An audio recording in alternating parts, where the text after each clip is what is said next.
What's up, everybody? Welcome to our Monday Simul Recovery Rapid Challenge stream. Astrobate with QuoteBot, what's up? Chess only appeals to quite a small minority. It doesn't have the cachet of a mainstream popular sport. Thanks, Magnus. What's up? Alright. Taking rapid challenges here. 5+3 minimum. Casual.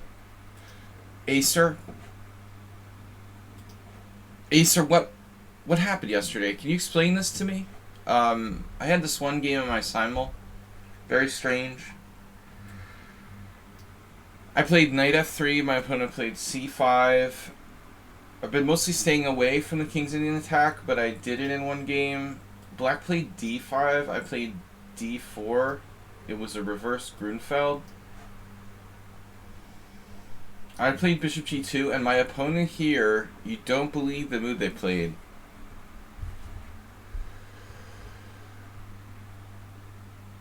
What kind of crazy move would someone play here that's not in the list of like standard moves? I mean, what kind of twisted mind would find a move that's not even in the list? a5? No. f6. Attempting to control the center. Is this not the position? Is that correct, Master? Wow. f6. Quite an interesting idea. Attempting to control the center.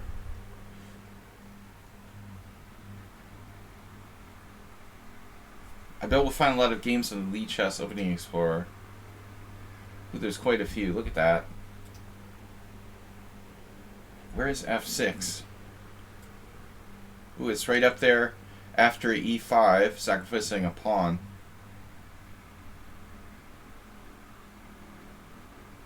It's less popular, but more successful than e5.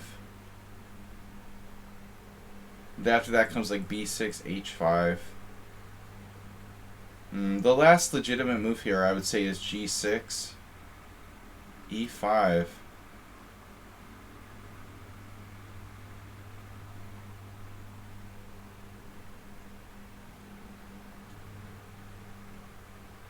What do? You play like a Black Mardemer with f6 or something? Alright, let's check something else out. Alright, if I play the white side of the Grunfeld here, here, here, here, you know, this would be the equivalent. This has actually been played. Wow. So the reverse of what you did has actually been done before. f3. But c5 is a strong rejoinder. Carve the diagonal.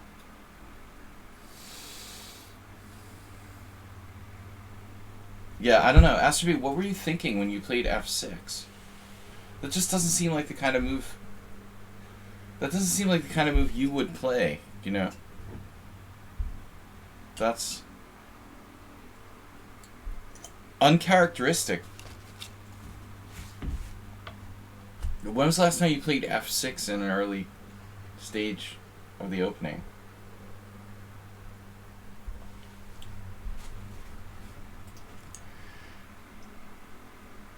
Has anyone ever done this in a real game? No. Chess Zebra. Zebra chess. Finally. Alright, let me check one last thing.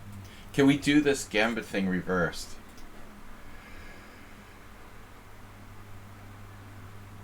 Thanks for taking it easy on me, everybody, in the Simul yesterday.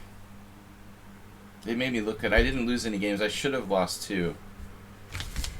Excel Poker lost on time in a winning position, and Goju messed up a winning position. But let's see. d4, knight f6, c4, g6, knight c3, d5. Has anyone ever done the e4 here? 2 legit players. Hikaru played it back in '07. He drew with a player 200 points lower. And Lautier actually used it to beat Dronavali. I don't know about that other game. They don't seem like players I've ever heard of. There must be correspondence. D takes e4 or knight takes e4. Yeah, this is a very stupid gambit. Bishop g5. Snow.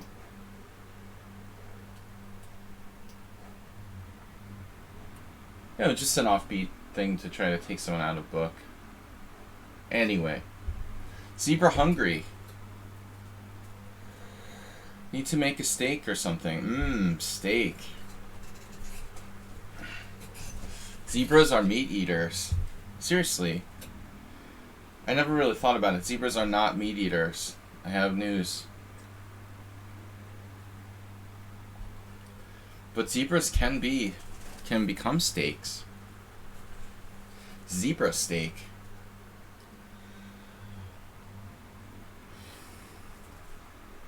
Alright. You can be a steak. Where's our challenges?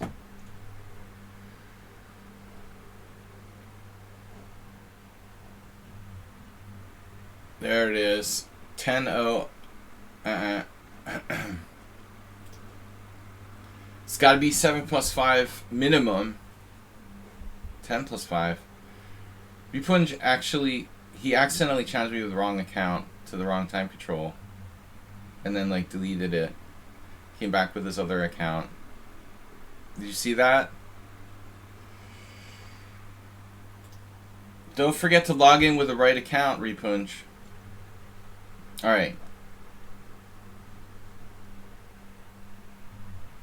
Didn't he say something about a tournament? He was playing in a real tournament?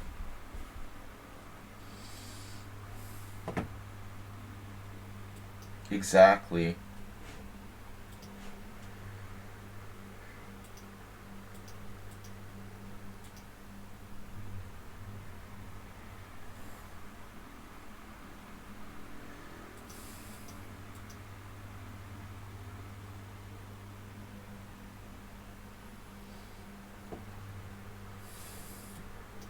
Needs a clickbait title. I agree. Do you have any good ideas?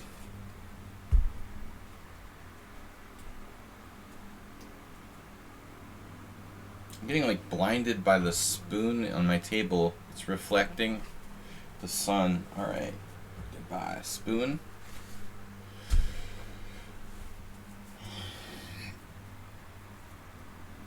Goodbye, Mr. Spoon.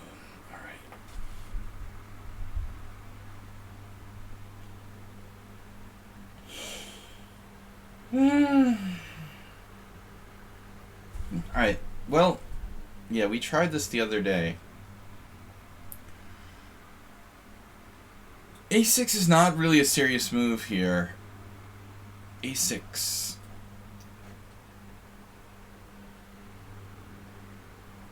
I need your prayers. I need your prayers. I'll just pretend I'm playing the Sicilian defense. Hello?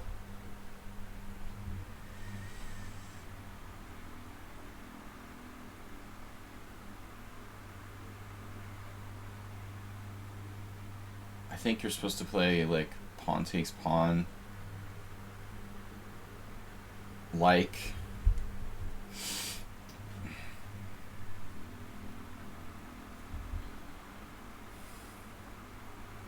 Pieces, parts. So, I'm experimenting with the French defense, something I've flirted with in the past, but never really played seriously. I think I've matured into this.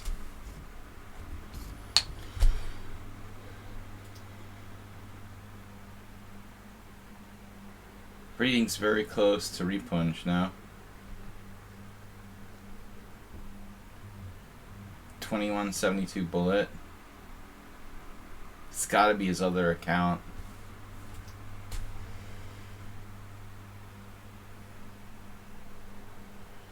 Watch I am lose to mindless noobs.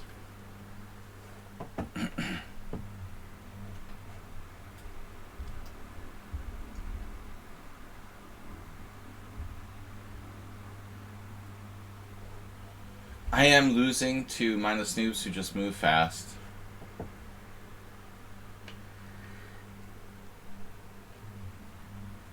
I'm just kidding. You guys aren't mindless noobs. It's just a funny stream title. Mindless bullet zombies.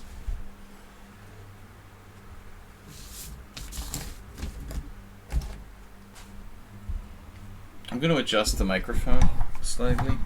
This will make a sound. Okay. Yes, so 2127, 2032, 1897, 2091, 1899, 1909. Those ratings are awfully close, aren't they? Tell me that's not Ripun's like B account.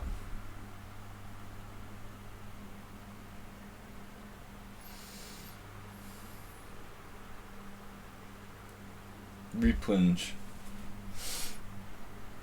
Punjab. Punjab or Punjab? Punjab. Punjab. Knight d7? What do I do now? Rook e1. Wow. Rook e1. That looks serious.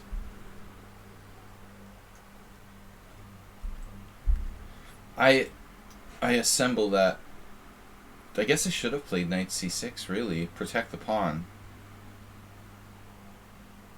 But I do need to develop my kingside at some point. So now knight e4. He gets his pawn back with interest.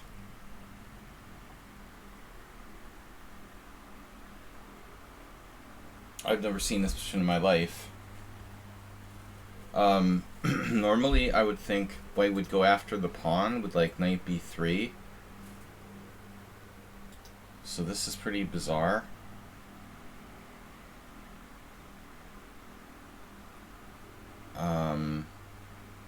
Don't really like bringing his rook out.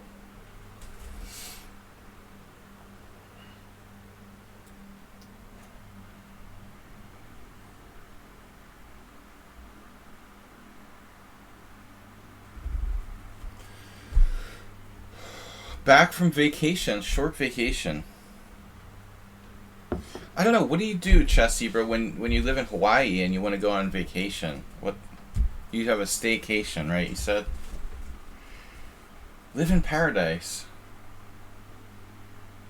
You guys gonna get guns?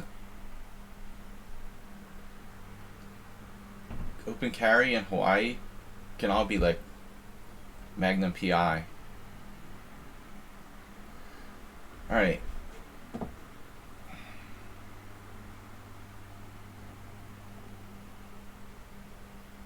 Magnum PI didn't have a gun, right? Just sometimes. It was like in his dresser drawer. I don't know, somewhere I thought I saw some article about gun control in Hawaii somehow, but I didn't read it. So I don't know. I'm just talking.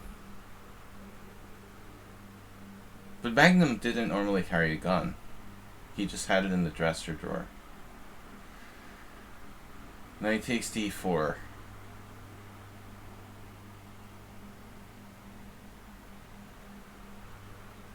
Bishop d7. Yeah, this is weird. I mean, it seems like I messed up. Messed up, man.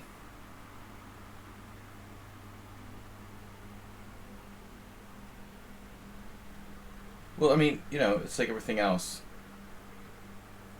I mean, Hawaii, like, it's hard to smuggle guns, into an island. I mean, it's not like you got the Mexican border there or something. And it's like a serious crime to get caught, like, smuggling guns, I guess, onto airplanes and stuff like that. So it's not that easy to get the guns to Hawaii, I guess. A little safer than the average place. Like everything else. And they're more expensive. Gun prices are higher in Hawaii than most states. The island economy.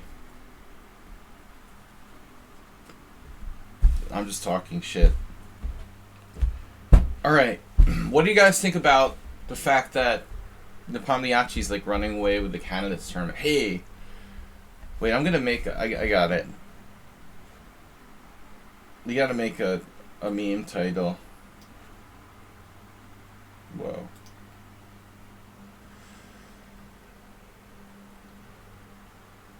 Hot tubs. Damn.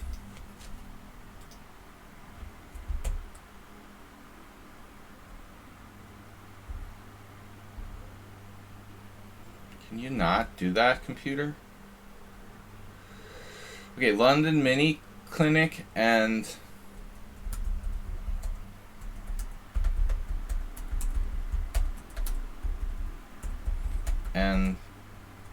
candidates gossip.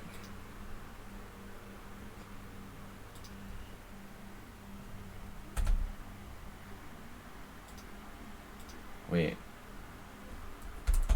Damn, dude. What is wrong with my computer? It must just be the heat. It's really slow. Not my internet either.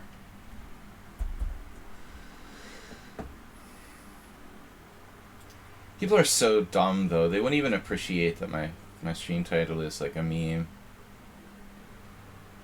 Fluke, I was wrong.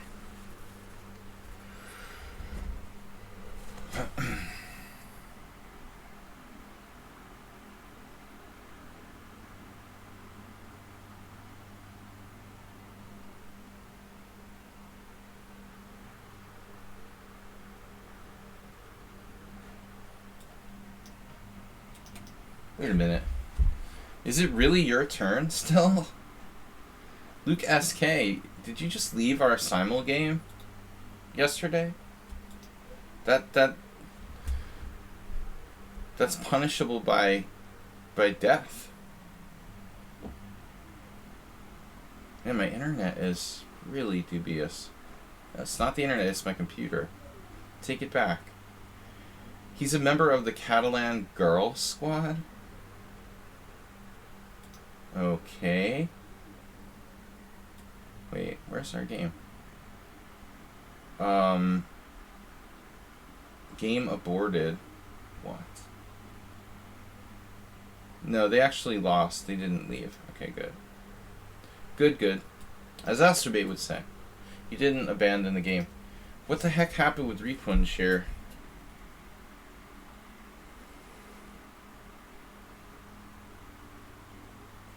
You won't believe me? Why wouldn't I believe you? You played Vishy Anand yesterday. You played 20-player simul, you were in it? That's awesome.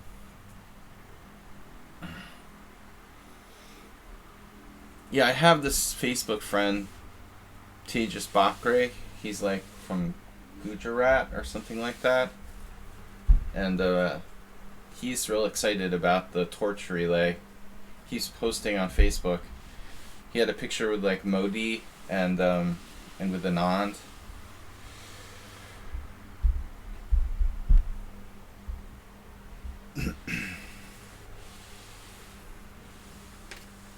Yeah, that's very cool.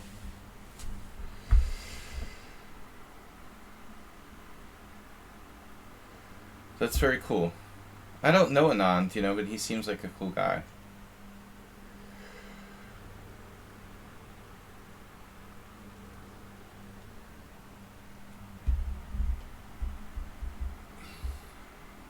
So this is in honor of the Chess Olympics being held in India.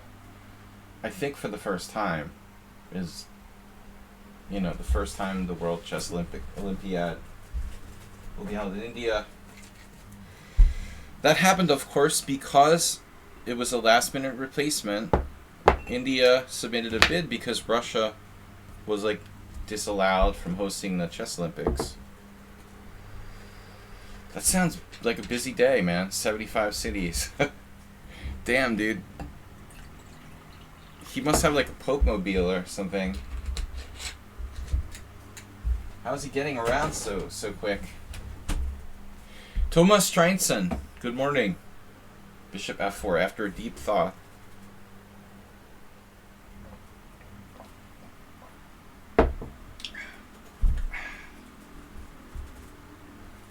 Does e5 work?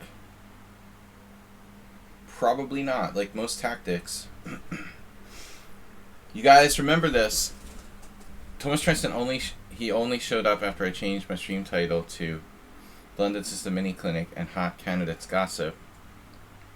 Notice, even the regulars only start showing up once I make meme stream titles.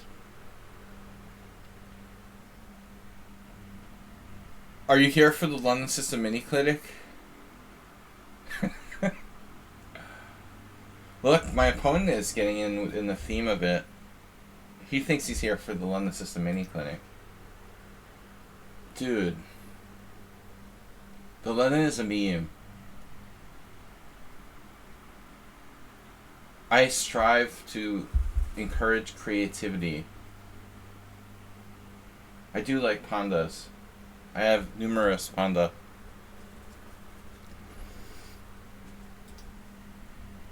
Hello. Hello. That's a nice move you've got there. Mm-hmm. You want to take my queen? Yes? Alright. Micro panda. e5, knight takes c6 is the problem. And then queen takes c6. Technically, he has two pieces hanging.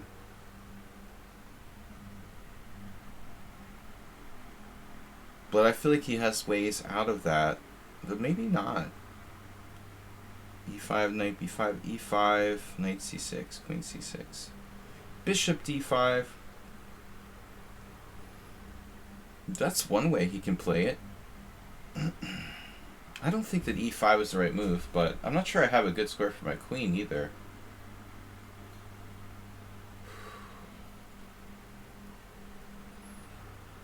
Like, where do you suggest moving my queen, sir?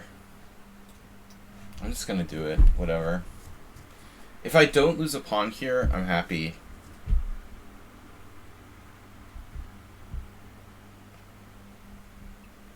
Pawn does like you too. I hope so. Bishop g3. That'd be funny. You can play bishop g3 if you want to be really cool.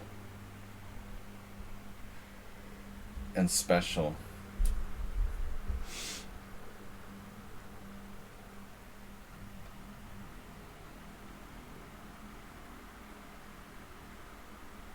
Knight c6, queen c6. Rook takes e5.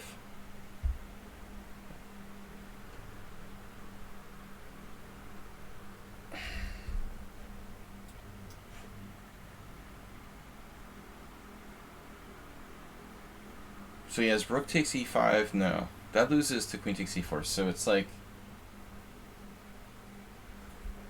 it's an awkward position for white.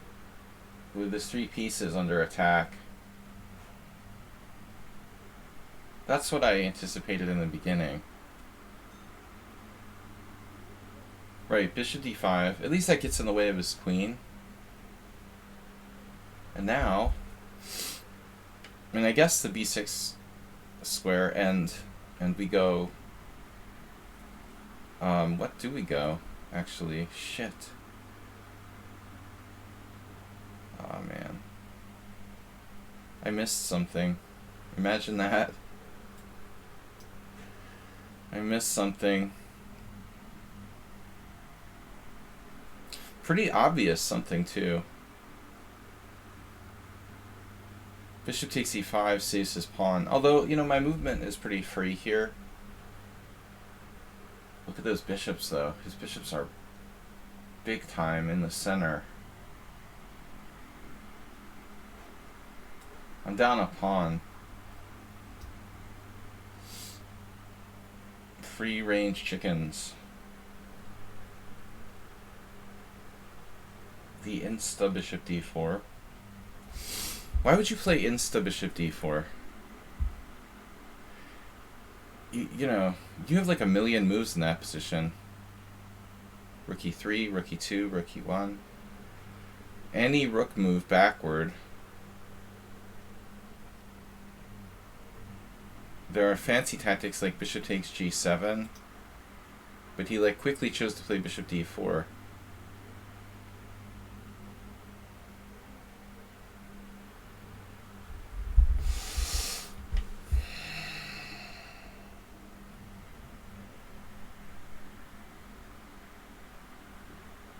I mean, my development is a little better than White's.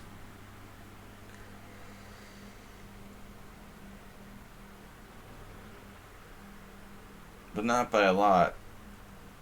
I have queen c7. There's bishop c5. Trading off. Dangerous suspect. Doesn't seem great, though. Though that is a powerful bishop on d4. I'm down a pawn in that ending. Plus this b7 is an issue.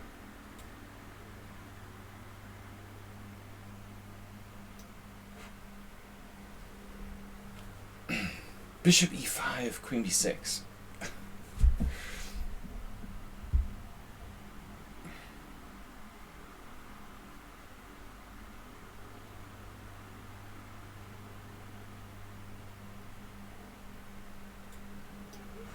He has to find another move here. He's taking a draw. I'm down a pawn. I mean, I'm gonna take a draw. I'm not like irrational. I misplayed the game, and if it's a draw, it's a draw. I'm down a pawn here.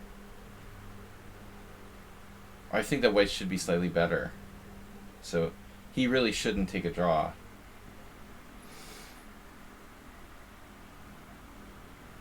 I mean, theoretically. I'm not ashamed to draw.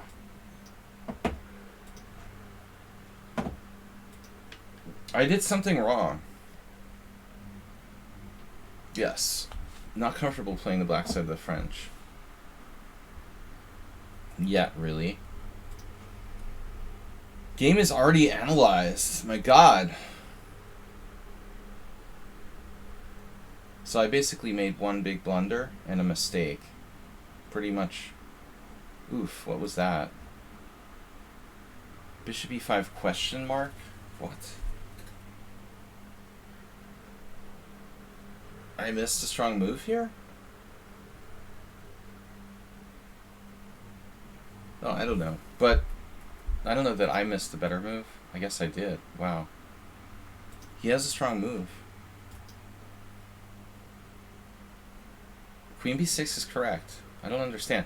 It's like queen b6 0.0. Then it like goes over some horizon depth. What? Oh, it's only 0.0 because he agreed to a rep. It's a threefold rep. You have rook f4. Yeah, I mean, I said he shouldn't take a draw. He's up a pawn. But that's a huge advantage. Like, virtually winning. 2.3. Wow. Because his bishops are so strong in the middle of the board. Look how strong his bishops are. What did I do wrong? So it was theory? Oh, I'm supposed to play e5 right away. Yeah, that's a gross move. Oh, wow. So bishop f4 is Kasparov Gelfand. And Ripon just happened to find that. Sure. Sure, Gary.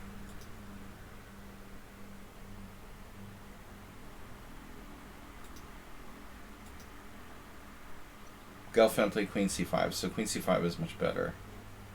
My e5 just simply doesn't work. But I kind of knew that, you know, I knew this didn't work.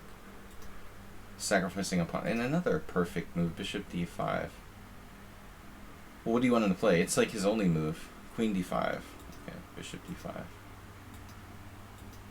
Yeah, this is bad. Yeah, I was generously given a draw there. Alright. Morales. Uber driver, draw. French defense. French defense is great.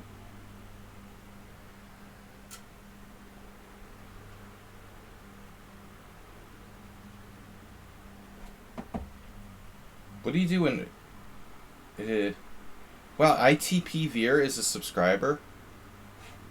Oh, I would have taken your challenge if I had realized. 10 plus 5 is okay. We'll play next. I thought ITP Veer was just another of Repun's accounts. They had like the exact same ratings. Simp in test. I'm a loyal subscriber. Loyal. 1 month subscriber. I don't know, man. You don't know him. He has the exact same ratings as you. And you guys came at the same time, so I just... You're sub to the Friar Tuck. Alright. All these players are subscribers. Cool. I'm gonna take... Well, remember, Morales is a VIP, and, you know, he's, like, got the most games of anyone in history. Cleanest streamer.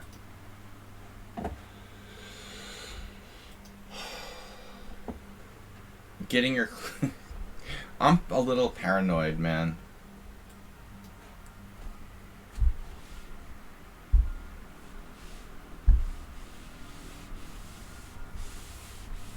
London System Mini Camp. Are you here for the London System Mini Camp? I have bad news.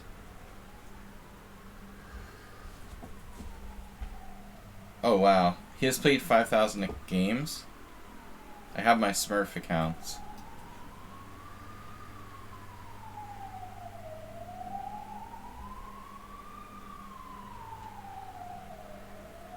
The critical advanced French.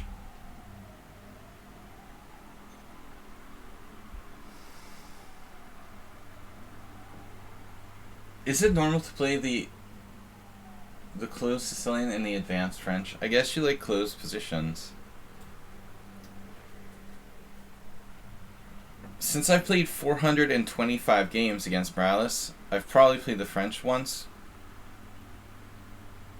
French, I'm just experimenting. I don't normally play it. But I feel in my old age, I'm naturally like changing stylistically into more of an old man. So the French defense kind of like fits the mold. I've seriously gotten more, you know, better at endgames, okay, as I've gotten older, first of all. I'm better at defending.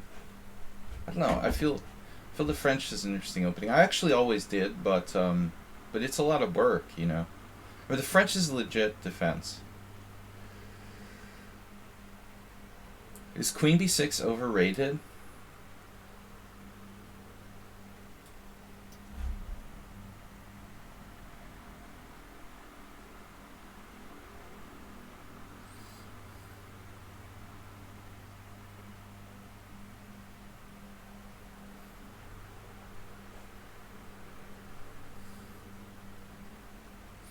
No, I mean, I'm pretty sure knight h6 is a real move.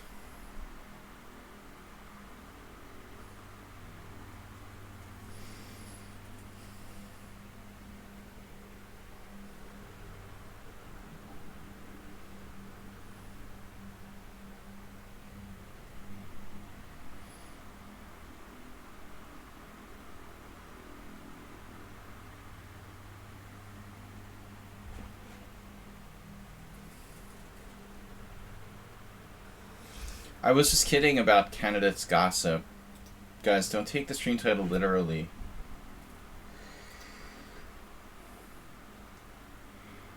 Candidates tournament coverage. Alright. No, I don't know. I mean, I just kind of want Caruana to win because he's the only player who has a chance to beat Carlsen. But other than that, you know, it's great. Like, whatever. I don't mind if Hikaru wins, you know. Honestly, it would be something new. So that's a nice variation. But I really, that's the only options. And it's not because I'm American and I want an American to win. I could give two shits about if they're American or not. It's just that Caruana's the best chance of beating Carlsen in a match, maybe the only one who has a chance of beating him. And Nakamura would at least be entertaining as a new opponent for Carlsen. Other than that, I really don't care. Okay, what are we doing? We're taking... Oh, God.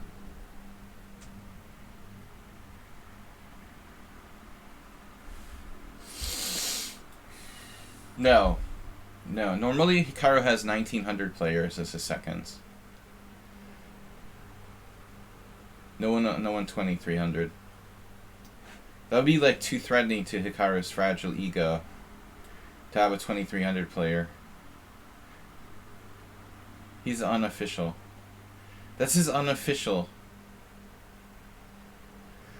second. That's his streaming second.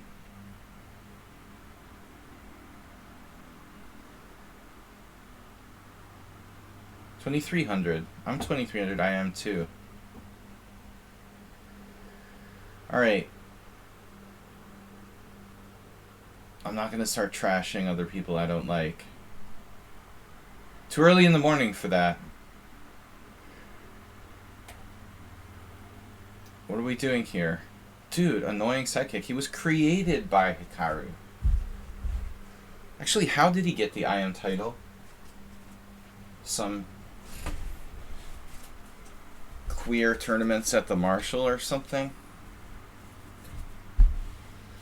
I don't know. That's not my problem. Knight c3. Yeah, bishop e6, h6. Bishop e6. Am I gonna have problems with queen b3 here? Shouldn't be a problem. He doesn't have a white squared bishop, right?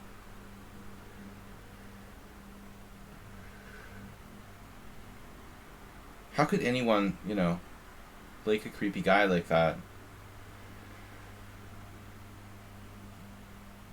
I mean, I'm a legit player with a real track record of actually like winning tournaments and beating lots of strong players and stuff. It's kind of irritating when other people like Danny Wrench and I don't know, Gotham Chess and just random people who should be FMs become IMs. I find that like degrading. But what can I do,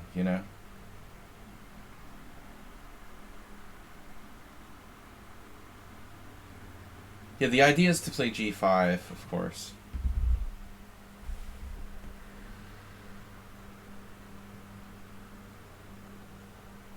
Okay, this is an a6. An a6 situation. It's one of those... Don't really love playing this move, though.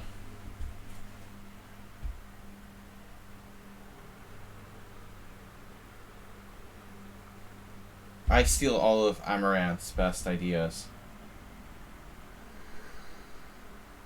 That's not chess anymore. It's not chess. It's just attention hog.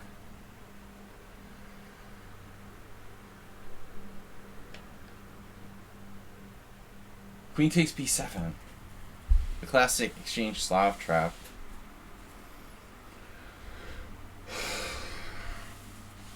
Dude, whatever. We're not going to talk about these people here. Can we just talk about London System Minicamp and candidates? Gotham Chess is just a rando who has a lot of attention because he has an obnoxious personality. I really... And it's Hikaru's fault, but I really don't want to talk about him. That's one of the reasons why I don't like Hikaru, actually. I mean, I don't hate Hikaru. I just don't really like what he's become. I think I almost liked him at one point. He was tolerable. But that was like a million years ago. Yeah, I don't like that he created Gotham Chess. It's like Frankenstein's monster. Being the Ren was not a disappointment again. Dude, what do you expect? The guy's been locked away in China for like the last 2 years. How could he possibly do well? Rajabov is non-recognizable. Duda and Firouzja, they're just not ready yet. So I was like right on the money. I figured the Pomniachtchi Hikaru and Fabiano were the only players with a chance. Those are my three top. Pretty much everything has happened like I expected. Although I didn't know that Dupamiachi would dominate ahead of Caruana and Hikaru. I knew that they would be the three serious contenders. At least I was right about that. What is an Akamensko?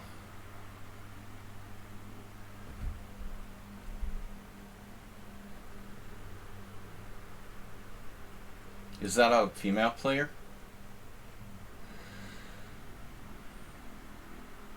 What is?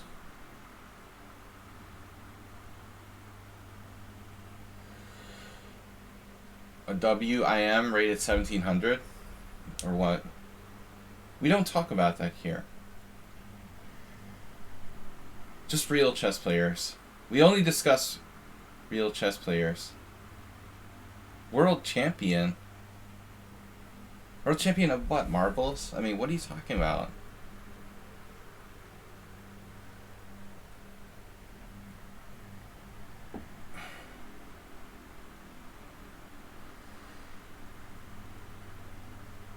What is this world championship stuff? This is a serious title that shouldn't be bandied about by people who won some under 7 championship, you know? The under champion. The under 7. This is ridiculous, dude. It's ridiculous.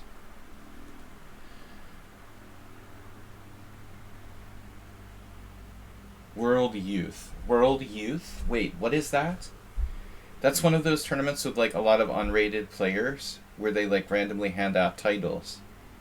It's not like the World Junior. Okay? It's a really weird tournament where there's a lot of unrated players and they hand out titles to junior players. It's not the World Junior. It's a completely different tournament. You know, I think like Andrew Tang got one of his GM norms or something from some garbage like that. Like legitimately that guy is a grandmaster now, but I mean literally like one of his titles is from this trash tournament where there was no he didn't even play like any title players. Like how can you get a title from a tournament that has no title players in it? You know, I mean that's crazy. Seriously, one of Tang's GM norms is totally bogus. But I mean, by now, you know, he would be, he's Grandmaster strength, of course, but still. That's not legitimate. I think that's not a legitimate qualification for GM norm. These World Youth things are just a made up, they're just like a made up tournament, I guess, to make some adults a lot of money who organize a tournament or something like that. So don't confuse the World Youth with the World Junior, which is like a legitimate, that's a legitimate tournament.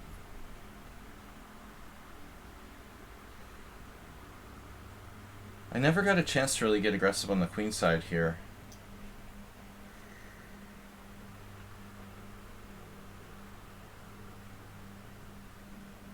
I don't want to know what you're talking about. Good.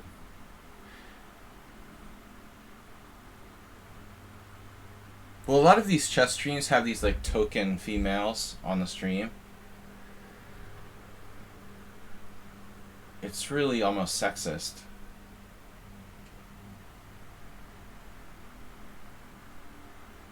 It's almost like they purposely want ones that suck, you know? So the men can just like dominate the conversation and the girl can just sit there looking pretty and like nodding their head like this. Seriously. Like almost every time. Like why don't they ever have, it's kind of like Hikaru not having a strong second. Like why do they never have collaboration with an actually strong woman player? Seriously.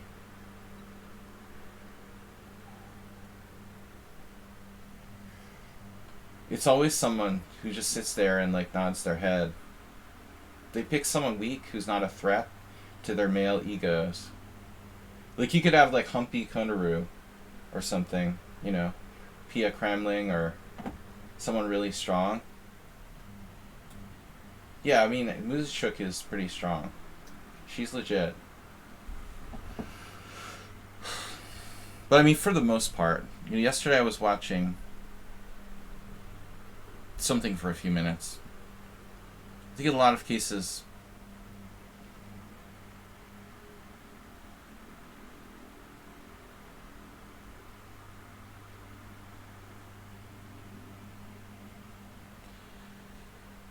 yeah, the players from Jababa's region aren't as PC as the Westerners. So you're gonna see that a lot. People, I live in Eastern Europe.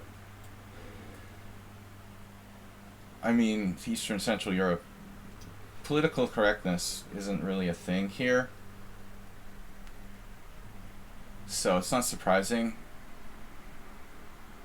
I'm not justifying it, but I'm not surprised. Do you think he has mental issues? Obviously the guy's disturbed. But he's a chess player, so what do you want? I mean, obviously he needs help, but in a good way. No, I mean seriously, Jababa is very unstable. You can tell. All right, we're gonna lose on time. Great. What am I doing?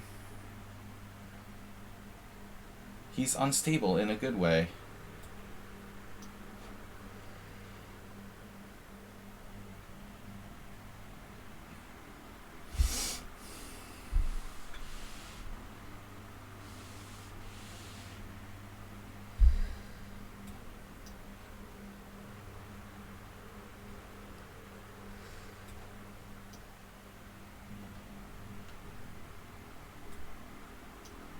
No, I think he has some psychiatric issues, but we all do. Some more than others. Oh, Bobby Fischer was a little bit nuts, surprisingly. Yep. Yeah, but I mean, you can't be like a streamer and be insulting. Of course, he should be banned or whatever.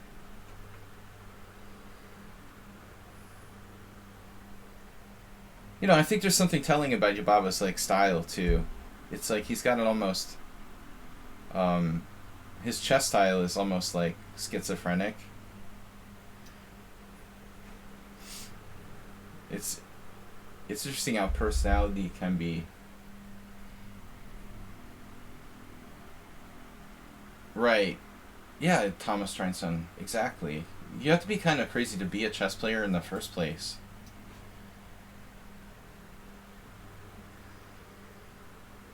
Although it depends on where you're from, probably, to a great degree. It's more crazy to be an American chess player than a chess player from Georgia, probably. I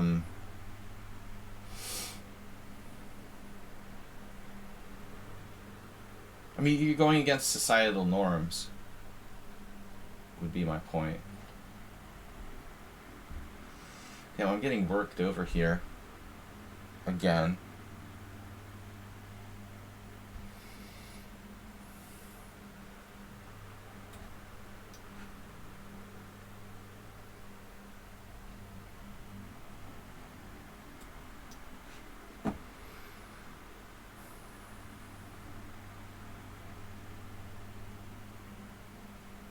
Yeah, Eric Hansen is a legit grandmaster, of course. The guy seems very, very talented. How could he not be?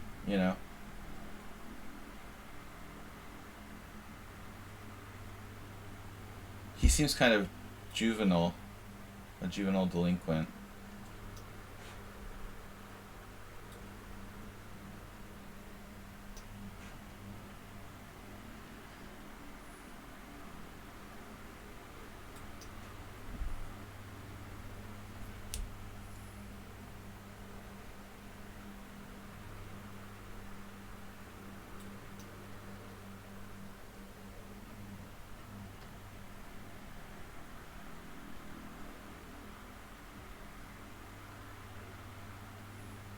I've never really watched the streams.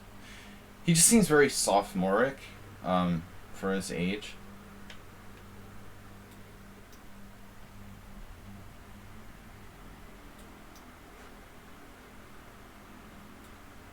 Like,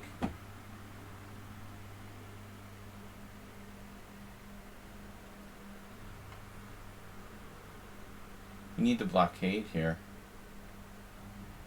Jeez.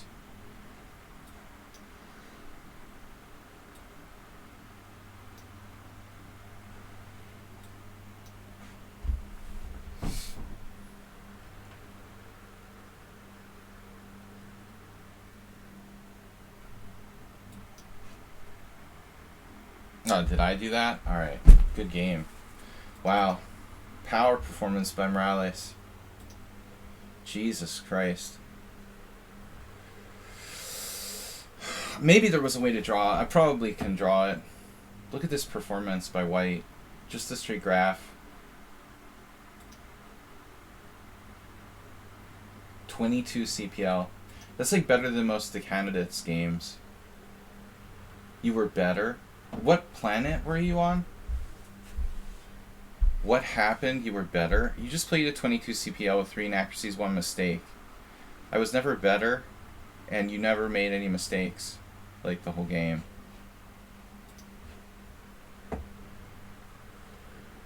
Why was I better? I was never better. I was like equal at best. Actually, inducing a6 weakens my queen side, and it ended up losing the game. This literally ended up losing the game.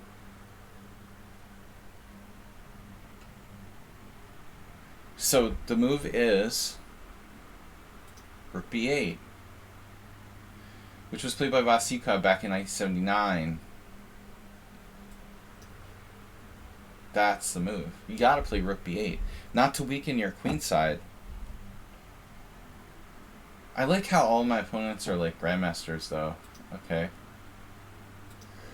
We're a half out of 2 so far. Okay, I am playing the French defense. I don't know what the bleep I'm doing. Queen c7 puts the queen on a c file. Queen d7. Queen d7 is playable.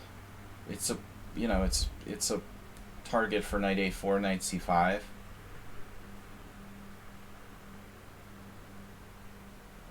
But I suppose queen d7 is probably okay. The problem with queen d7 is that it takes pressure off of g5. So you allow white to play bishop g5 Zen chess. See, I'm trying to stop that bishop g5 from happening. I've showed this kind of position to my students a lot. If you allow the exchange of dark square bishops, white is positionally better. So by playing queen d7, you're losing control of g5. Oh no, another 1000 rated player?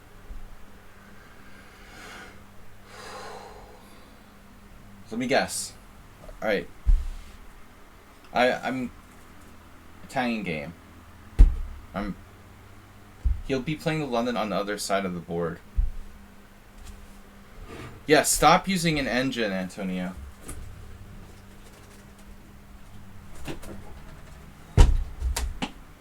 You should have bad feelings. Cheating against me like that.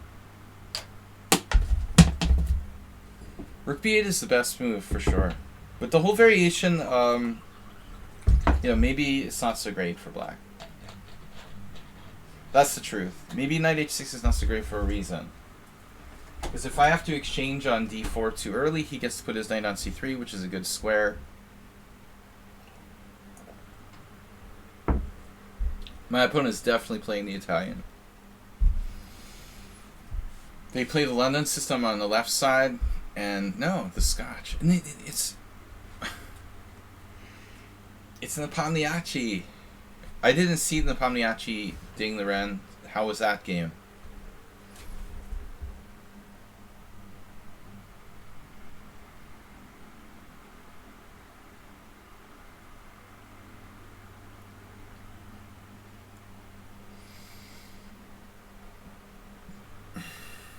Playing more openings, I don't play.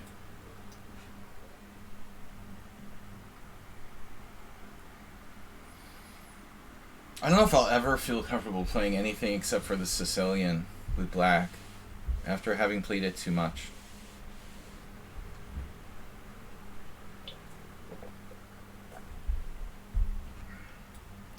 It may be too late for me to make the switch to French defense or e4, e5.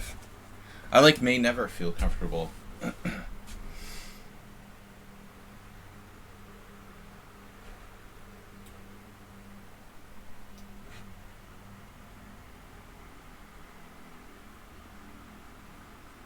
Wait, did I mess up already? No. It's just also a very good variation for white. I only play bad variations. French defense with knight h6. This with g6. My opponent is 1,000 FIDE. And he'll play Kasparov oh, first game today, right? Repunch plays Kasparov Gelfand move, bishop f4. Now guys, you know you're not supposed to be using the opening database, right? Or the opening explorer while you're playing. Just a reminder, I'm not saying that you did, but knight b3, phew, that's a bad move. So knight takes c6, b takes c6, e5. I have to sack a pawn. Knight d5, pawn d5, queen d5. Rook b8. Maybe that's actually okay for black. Or I could play this pathetic endgame. Knight takes c6, d takes c6. That's horrible.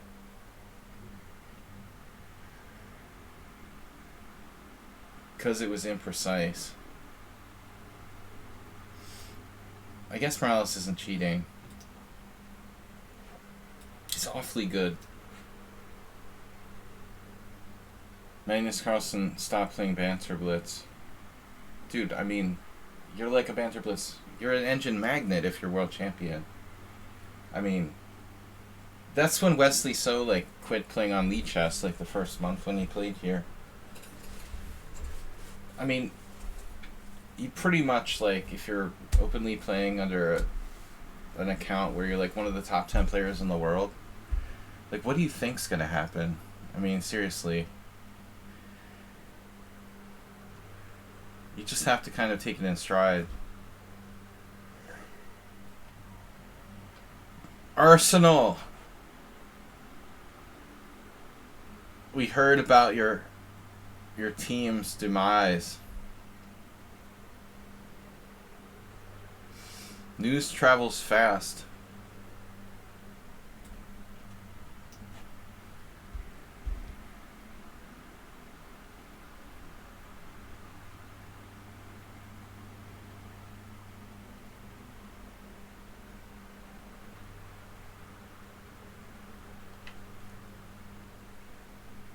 Yeah, a lot of people who are amateur cheaters, they can't really enter the moves that fast, so that's always satisfying.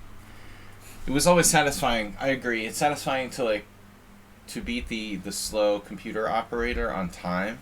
That's funny. I've actually submitted games to lichess and other sites in the past. It's awkward. It's always awkward submitting a game where you beat the opponent and you're they were a computer, by the way. I beat them anyway. They're just a really slow operator. They're just incompetent computer operator.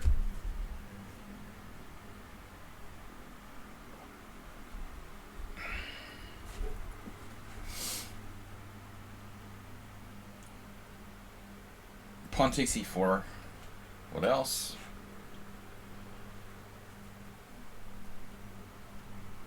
Should I take with a rook and trade rooks? I would think so. I don't know. I feel I want to simplify. I'm going to go into an ending where I have a better structure. That should be a reasoning behind me wanting to trade rooks here.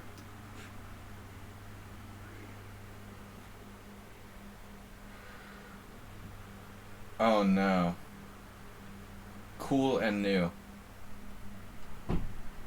Hold on a second, guys. I don't think that it's cool or new.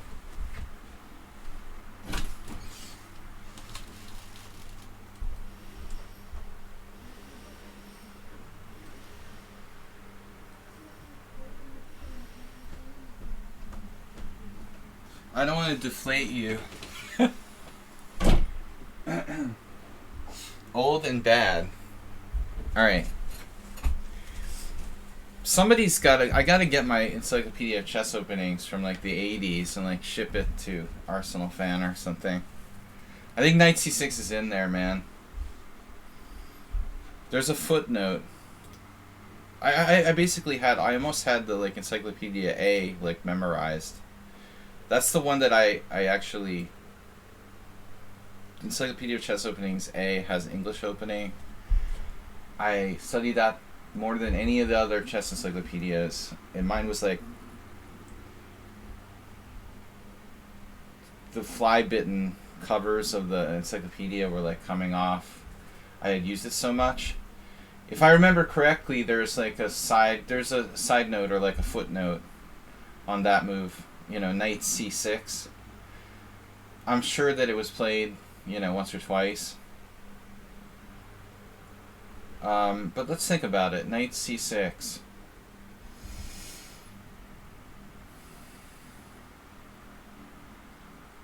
C4, Knight F6, Knight C3, E6, E4, Knight C6.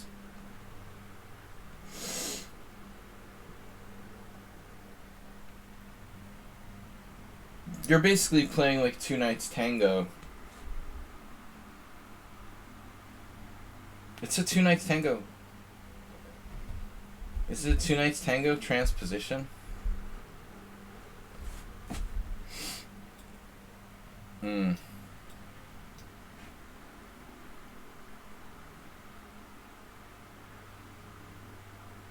Yeah, I mean, but that's a critical question. Maybe white should play D4 instead of knight F3. That I'm not sure about.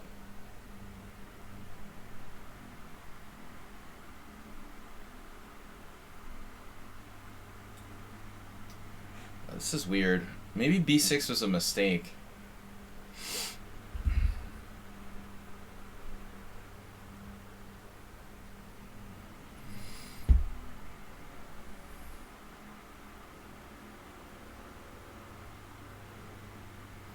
I mean, Yasser was one of my inspirations, in the 80s, because he was one of the best English opening players. I just chose the English sort of at random. That was my main opening with white for a long time.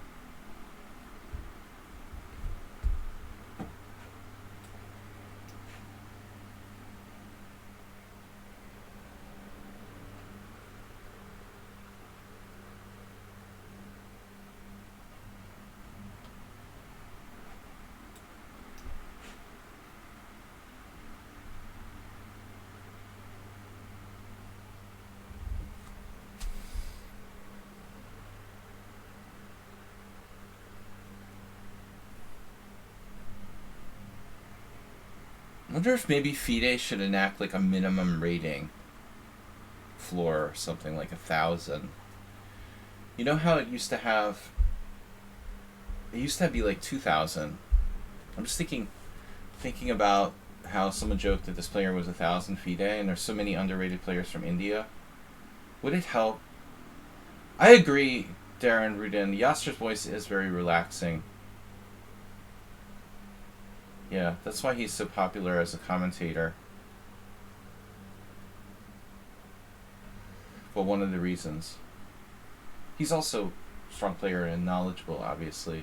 Yeah, he has a therapeutic sort of voice. Oh, God. Get me on the Zen chess. Get me signed up. The new A4 variation.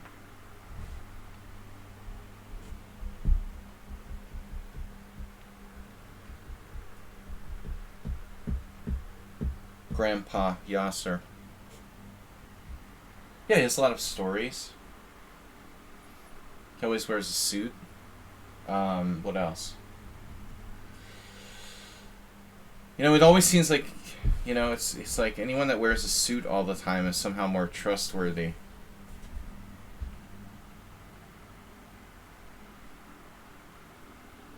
He'd make a good used car salesman. I feel like you could trust him.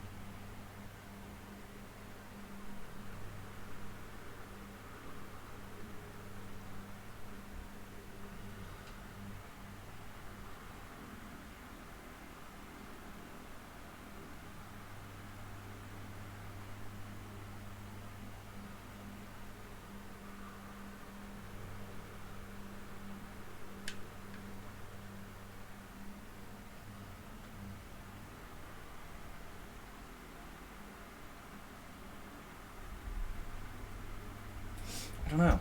I guess I just play the rook ending.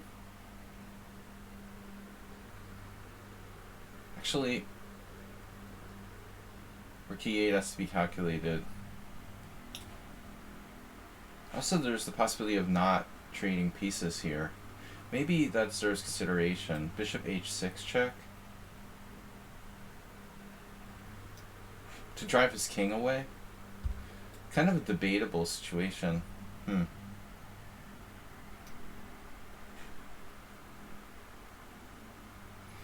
Can I reserve my place? Yeah, Thursday we hold a stream for game submissions. Yes. Arse. I was lucky yesterday, Simul, I actually was undefeated. For those of you who didn't make it to the stream yesterday. But I was lucky because Excel Poker disconnected in a winning position, and the other game I was losing, my opponent blundered and drew.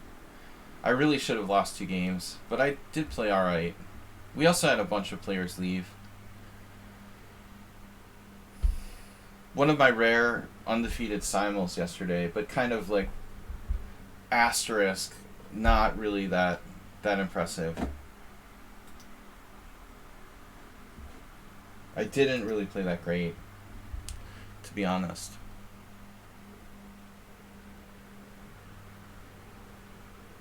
Asterisk.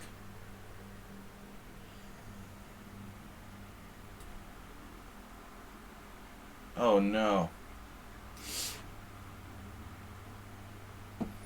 Yeah, my opponent is awfully strong. I'm not going to win a game today.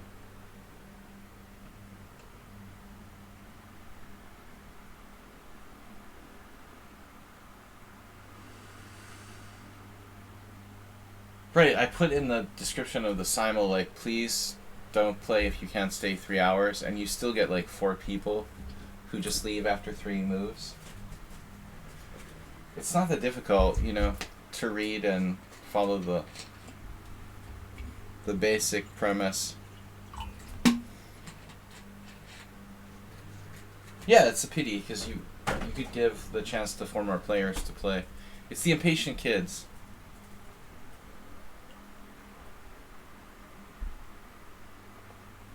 Do I know any chess players that studied martial arts?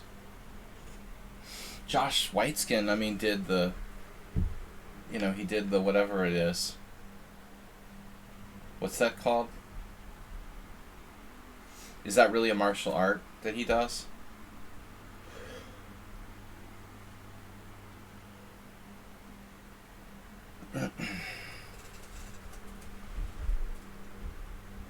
I'm sure there must be others. Tai Chi. And now he does Brazilian Jiu-Jitsu. I see. Rook to d3. That's kind of a subtle move, is it not?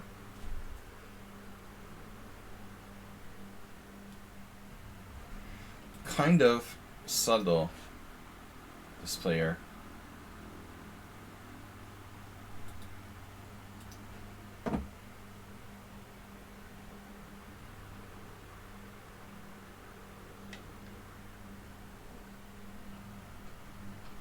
They have lots of games. I don't know, it's very suspicious. Ripun says it's not him, but he's got the same modus operandi. Super bullet, bullet. You got a job as karate instructor after boxing? Interesting.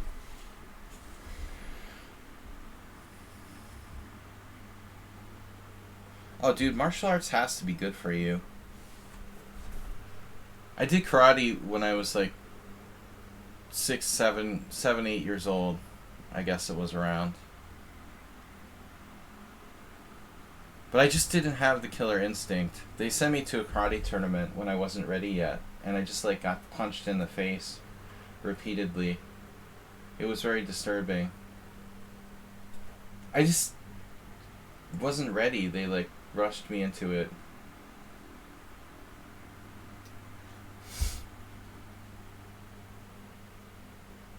I don't think I'm exaggerating. Or maybe I wasn't repeatedly punched in the face, but I was definitely getting like kicked and beaten, like, and I just wasn't ready psychologically to be in that situation.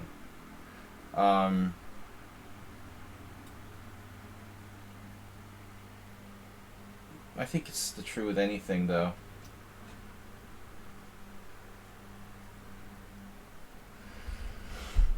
Whenever you're playing or doing some kind of competitive thing, you definitely don't want to rush people into it. It totally turned me off to karate when they did that.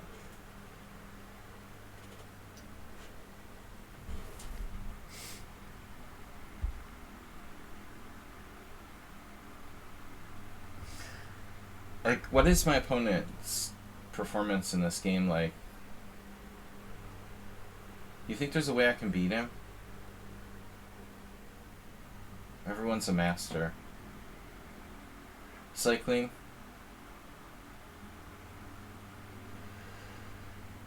Man, one of my teammates, like, last year died after cycling.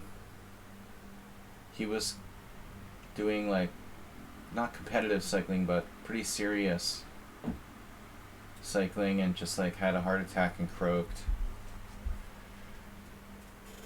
This FIDE master, maybe he wasn't a FIDE master, but he was a pretty good player.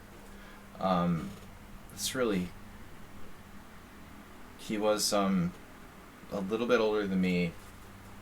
He was probably like 50. He was, dude, guy who looked like he was in pretty good shape. He was not overweight at all. For his age. I had another friend who is also around the same age, and and I think he was cycling regularly. It wasn't like he didn't cycle and like went out, went crazy like one day. He was doing it on a regular basis. Sudden cardiac arrest. And I had another friend who wanted to do sailing, and in Hungary they take it really seriously. So if you want to do competitive sailing, like, you have to go to the doctor and get like cardiac tests, get like general health, get like a physical basically. And he got a physical, and then it turned out he had like a serious heart problem, and he wouldn't have known about it if he hadn't gone to the physical for sailing.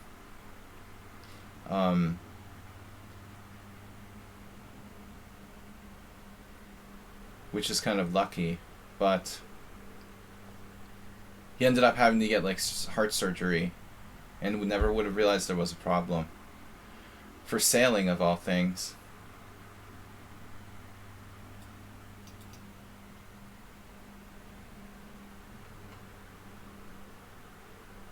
But we were shocked when Tobias died. That, I think, was last year. I mean, I guess if you're lucky and it happens like somewhere where someone could like revive you, they have a defibrillator or whatever on the spot, but if you're like cycling in the village somewhere, and there's nothing there, it's not like he's like a football player who collapsed on the pitch. You know what I mean? They probably could revive you if there was some medical assistance right there. Yeah, that's scary. But it's really frightening. So what am I doing here? Trying to win this position.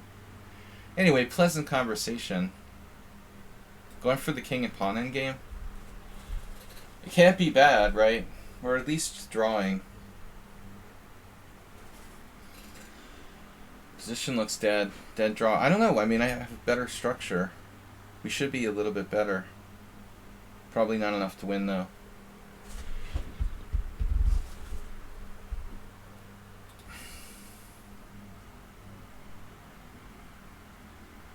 When the football player collapsed here in Budapest last year, the Danish, can't remember his name, Eriksson, collapsed on the field, and they saved him. I mean, if that had happened like anywhere else, I mean, when he was just like playing in a random place, I mean, and he's a young guy, he's back playing again.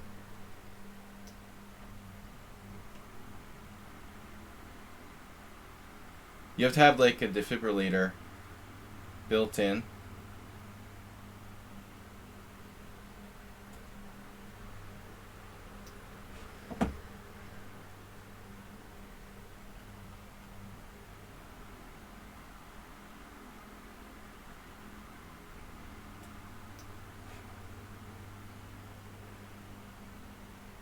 Judith Puller, never heard of her.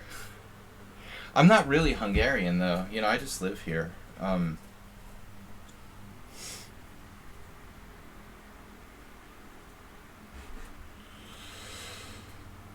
Dude, the giant chessboard, the giant chess book, seriously, Zen Chess?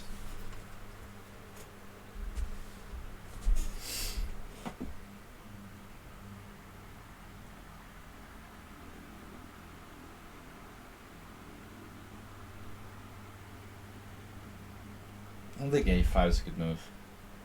I'm just not winning. It's just not fair. Life isn't fair. c4. Life is just not fair, huh?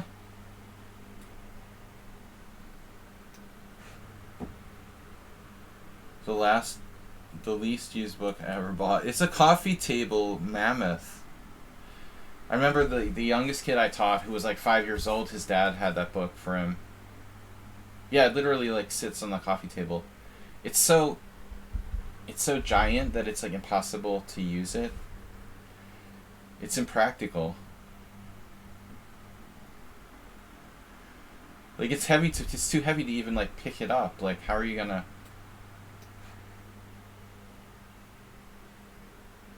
Could I possibly be winning this?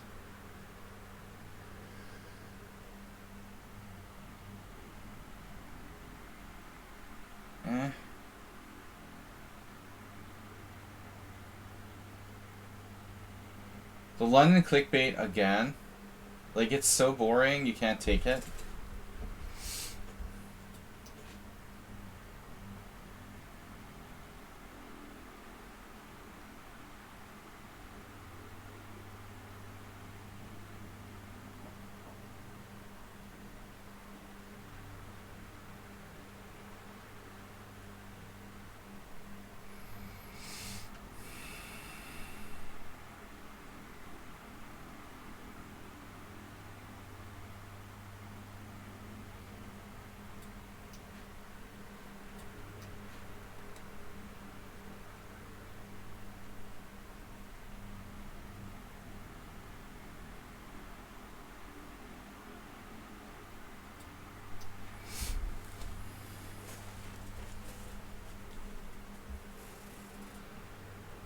Yeah, getting run over by a truck is always simplest. But that's one of my jokes, you know. You can always get hit by a bus. Bus.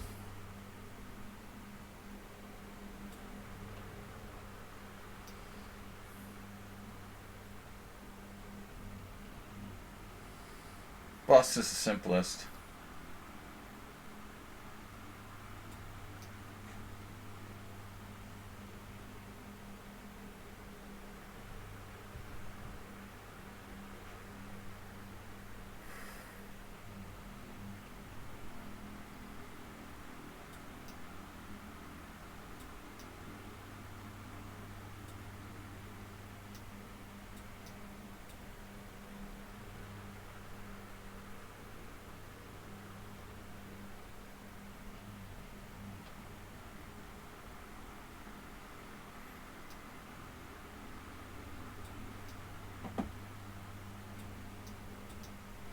I can't believe I'm like winning this game. Thought it was a draw too. Probably was. But not as easy as you would think.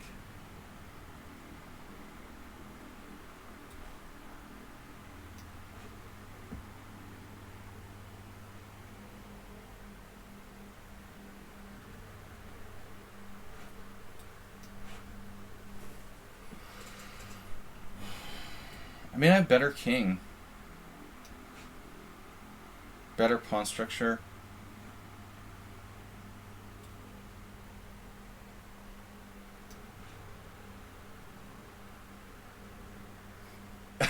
I like Astrobai's description of the ending. I wonder what this does. That's hysterical, man. That's exactly what all of us are thinking in that kind of endgame. That's hysterical. Is it a draw? It should be a draw. I am better.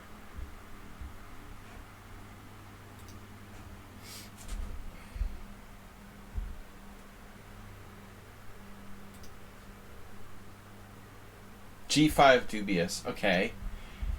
It's a drawn position, so is any move really dubious here? That doesn't lose? G5 dubious. A4 was best. So it's still a draw, and you're telling me it's dubious. Alright.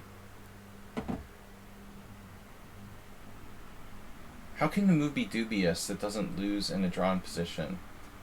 Does that even make sense? I just resent that.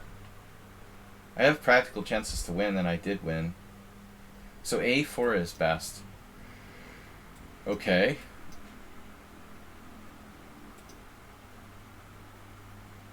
If A4 he takes. C4. Now I play F5. Takes. King takes is a draw. G takes, King F3. Oh, so this is some kind of race thing. Wow.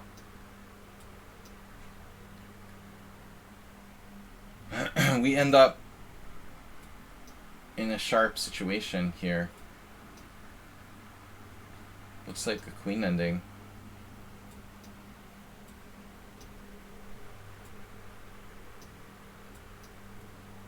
So this was my best line to reach this drawn queen and queen endgame.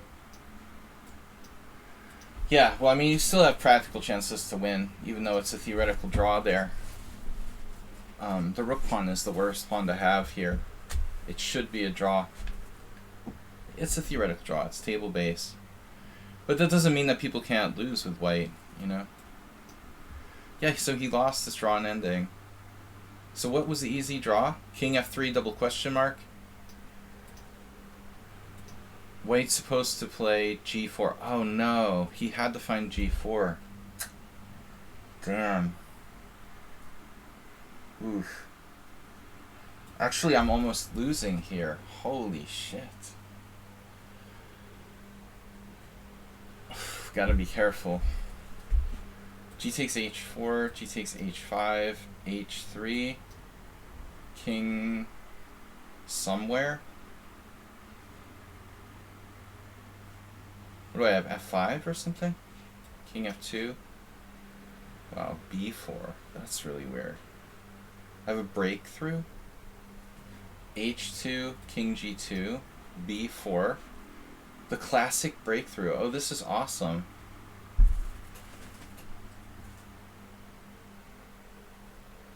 This is awesome. It's like a study. A takes B4, H1 bishop check.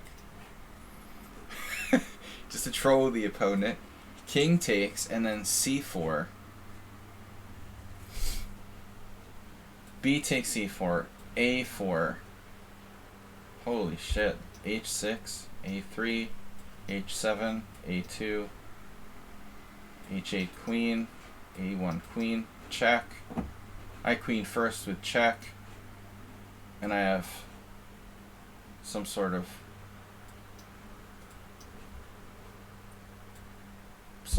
something. Pretty active pieces of pawn down. That's so satisfying to make a bishop. Yeah, that's the mini game, right? The mini chess. Friar Tuck. That is satisfying, though. I agree.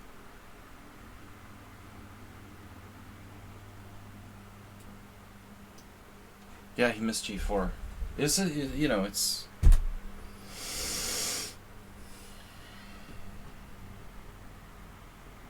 So g5. That's why g5 is dubious. I have to fight for a draw after that. That might be my only draw. That's the scary part. I would have to find that breakthrough, queenside breakthrough, which I could find if I had time, but not sure I would find it in a fast game. Not sure I would think of it. Of course, if nothing else works. Prior Tuck may or may not be here. They seem to be online. Alright.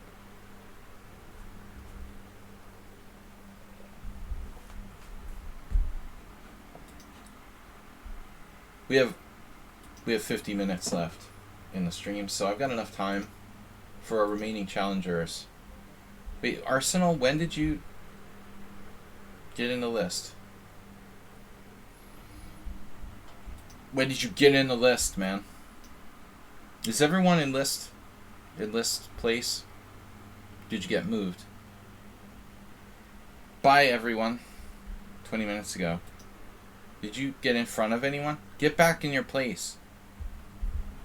What are you doing on the bottom of the list?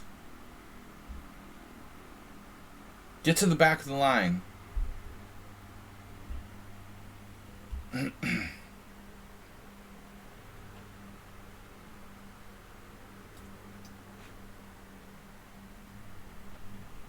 I'll take these challenges if we have time. Might have to modify Arsenal's challenge. We'll see. It may need to be modified to the minimum 7+5 modification. You think you're done with league and competition chess for a couple of years? You humiliated yourself?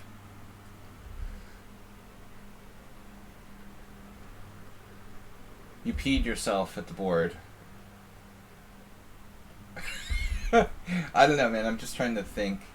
What could it be? You can't possibly say that because you played a bad game.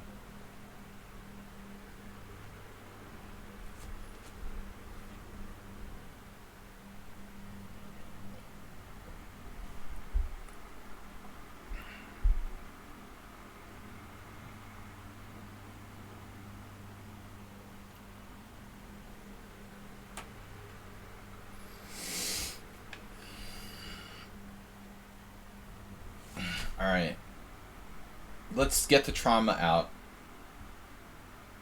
You tell your embarrassing story and I'll tell mine.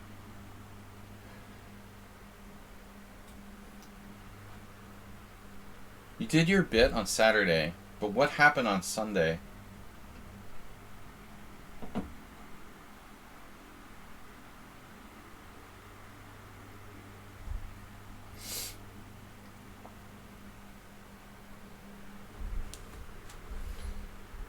What? D4. Wow. Sunday board 6 lost in 20 minutes. What does that have to do with you?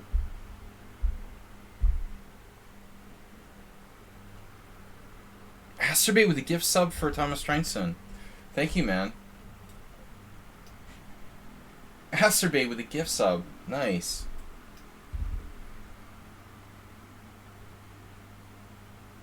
Whoa. What's going on with my computer? Okay. White. Maybe I'm playing your board 6.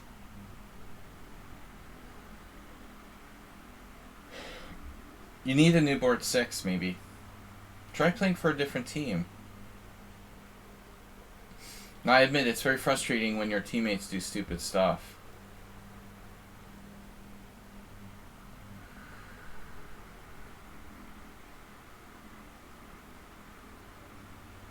Well, I guess he's saying that he felt pressured to take risks because the team standing was bad.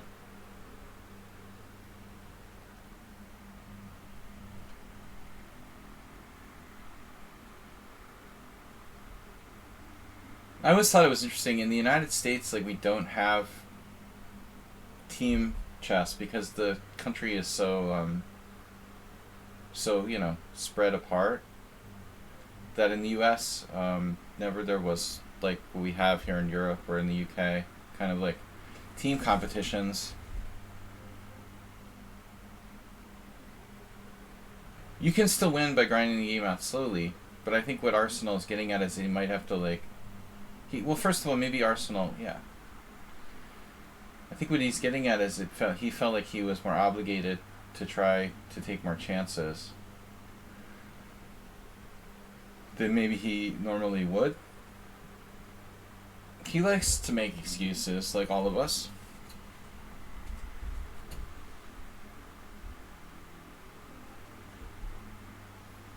I'm not sure that knight c6 is necessarily a good move. You know? I mean, I guess I should just take on e4. This is sort of silly, right? I should just take on e4. What does knight to c6 accomplish? Nothing, really.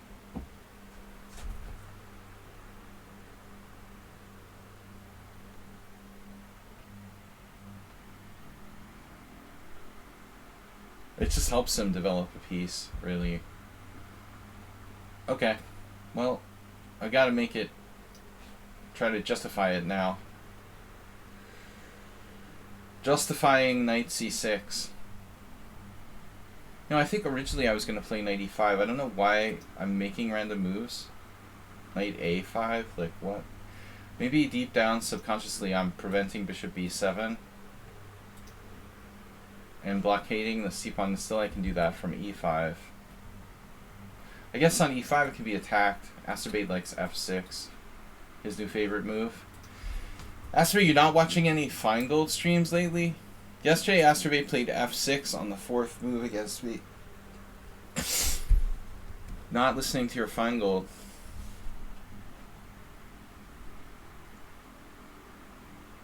Helps your knight to get to perfect square, which I envision to be f3.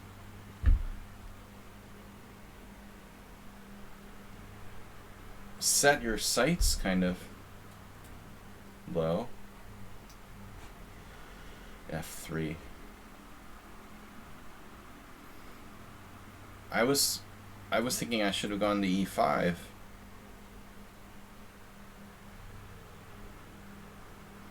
f3 seems safe.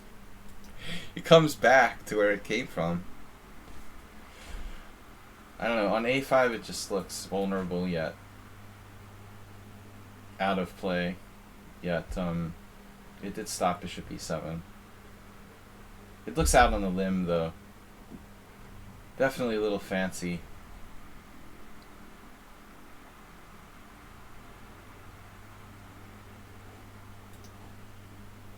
First of all, I don't think I should play knight c6. I should just take the knight. Secondly, having played knight c6, I mean, knight e5, f6, queen h5 check, for example. That might not work, actually.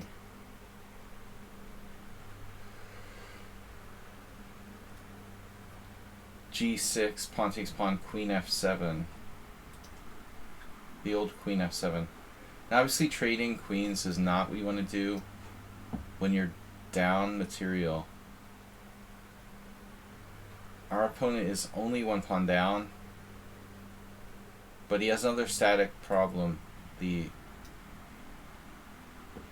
bad pawn structure. Lake material. Static pawn structure weaknesses are a long-term disadvantage. The static variety. And I think when you have static disadvantages, you know, you probably don't want to trade material.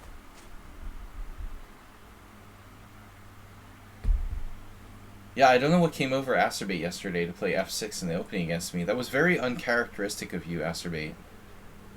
I'm disappointed with your simul play. You don't seem like you're giving your best effort on simul days.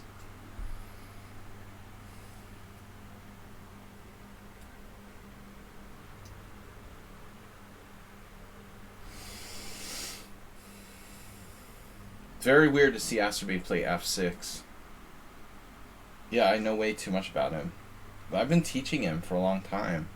And He's improved a lot, but he has a very characteristic style that he adheres to, and f6 is just a move that you would almost never see him play. So I was pretty stunned. He almost always adheres to his sort of set of rules.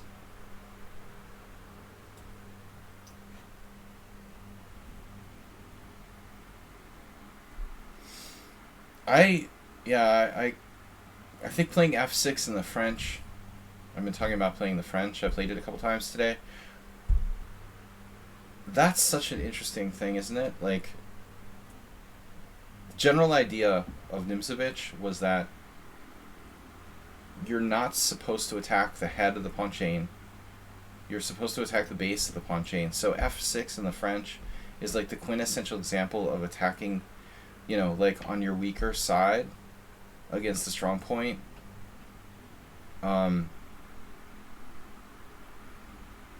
Right. I mean, you play c5, but if that's not enough, you end up having to play f6 anyway. I think that's a very tricky thing, you know, to play f6 in the French. c5, then f6 is totally critical to play. Well, I mean, you know, I don't think you can be that dogmatic that it's always critical to play f6 in the French.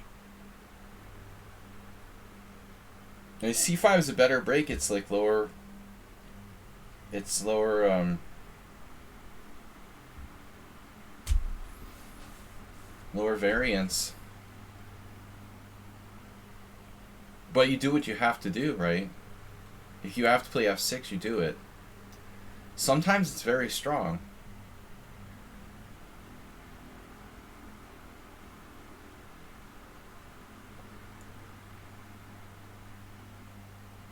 But I think getting a hang of like when it's good and when it's not good for black, like in the French or pretty much any opening, is really tricky.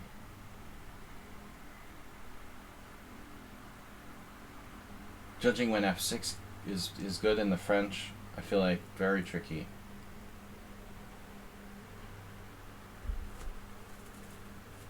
You know, Astrobate, Arsenal fan, I mean, there are probably more than one ways to approach that kind of situation, right? I'm not sure that it's better objectively or not, one or the other. I mean, a lot of people would just play their games and not make any adjustment. Like, that's another philosophy, right?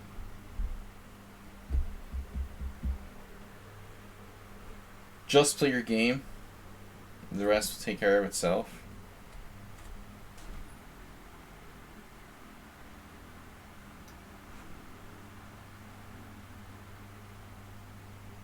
Yeah, John Watson, I mean, he's like... He was a decent player. A decent IM. But he's kind of like hyper-opinionated guy.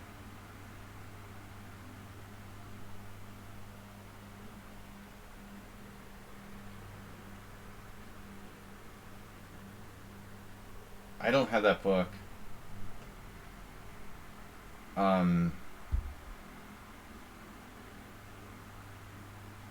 He's like written 4 editions of his French defense book, which was good.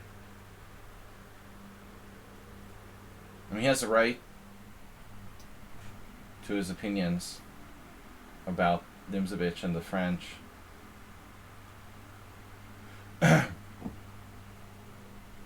I found Watson an interesting person in the fact that, you know, maybe he just like didn't really like the pressure of competition. But it's rare that you meet someone who likes analyzing after the game more than actually playing. He was kind of funny.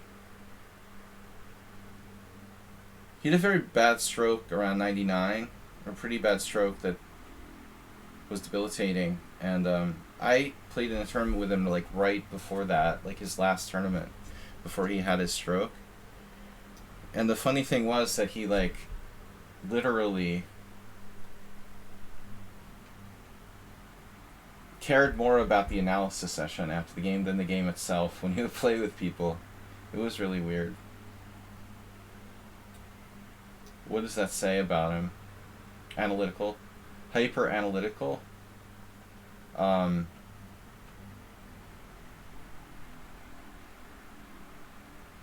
Just like a hyper analytical person, I guess.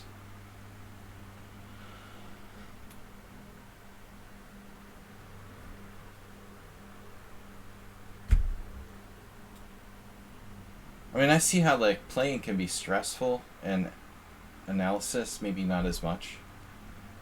Definitely true with Blitz.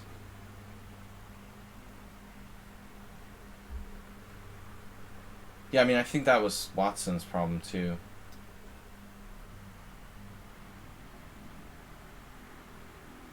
Maybe not practical. We win a piece.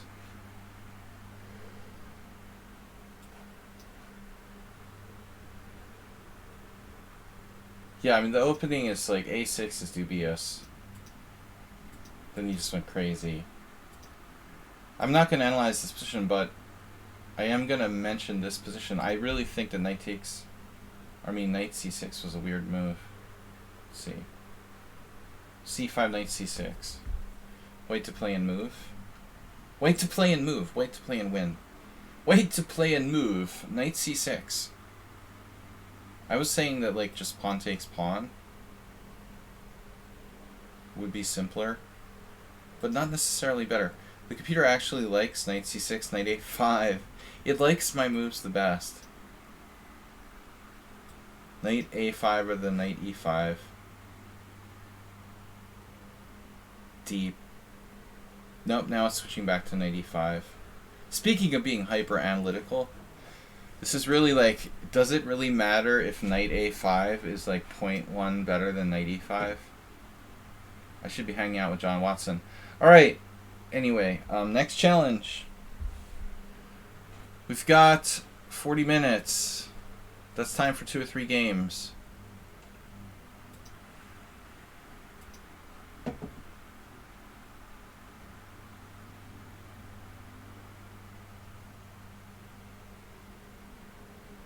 People analyze the Brill tile sacrifice, calling it a losing move. Yeah, I mean, nowadays with everyone like an engine, backseat driver, I imagine they're going to tear apart the tile games. Like, not Agad Mador, you know, who loves these old games and stuff, but other people maybe on YouTube videos. You get like engine pilots who probably, you know, sit there and overly criticize practical play.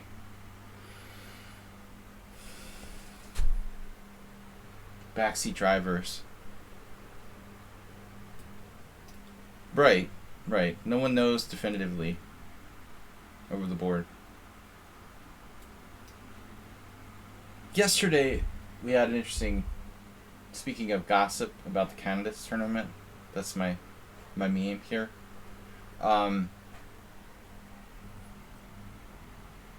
Immediately, like, people are results oriented. Like, Caruana lost playing the Open Spanish, and immediately, you know, Move 11, who's a player who I respect, but, you know, he says the obvious thing, like, oh, you know, maybe Caruana shouldn't have taken a chance playing kind of a dynamic, you know, line.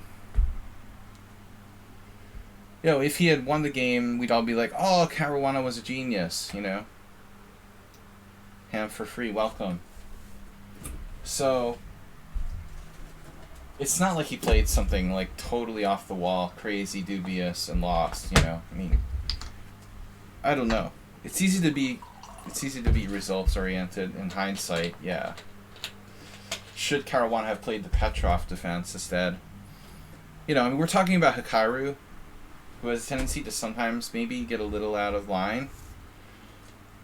If you give him enough rope, I guess. Although he's not as bad as like Jabava or something. I imagine like really overly aggressive players can be really exploited. Jabava, someone like that. Shirov. The top players can probably sucker them into overextending themselves really easily.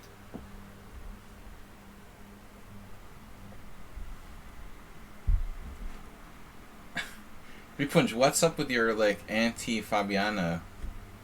I think he's probably the best player in the tournament, objectively, but not by a major margin.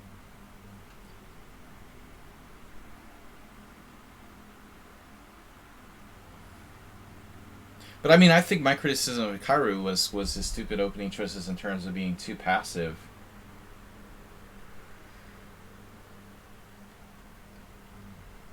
And then Hikaru switched to the Nimzo now, so someone had like, maybe Hikaru like listens to my stream, because for years I've been criticizing him. I'm just kidding, but I've been criticizing him for playing the Queen's Gambit Decline, which is like hopeless. It's just hopeless, you know. For a player of Hikaru's talents, like, why would you play the Queen's Gambit Declined? Are you kidding me? I guess his like 1900, you know, computer whiz second, like, somehow they figured it out. Like, hey, we're not going to play the Queen's Gambit Declined. But the Nimzo's a little better. A little more dynamic. She's had a couple interesting Nimzos now. Although I don't know, you know, how much experience does Hikaru have playing the Nimzo? Seems like he always played the King's Indian and Dutch, and then he played the Queen's Gambit Decline. Now he's playing the Nimzo. Right. No, he was always playing the King's Indian. I mean, I went through the same thing. I played the King's Indian, and I switched to playing the Nimzo. So I'm very familiar with Hikaru, what he's going through, maybe.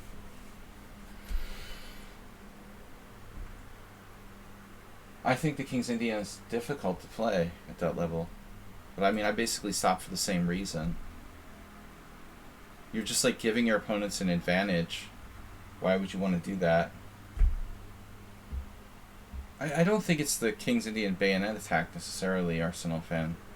The H3 systems have a crushing score. They're just, it's like there's a lot of variations where white just has more space. Like, it's good for killing weaker players, but the King's Indian is not a great opening to play against like really, really strong players, I think.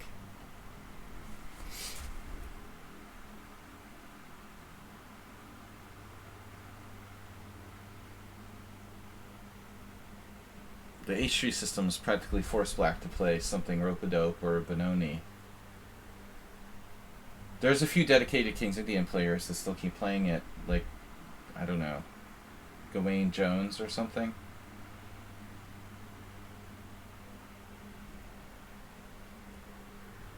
But I really think it's not great. Anyway, I don't understand criticizing Caruana.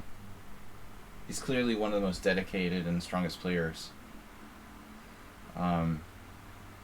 I think the only player legitly could maybe win, you know, against Caruana if he was a little lucky.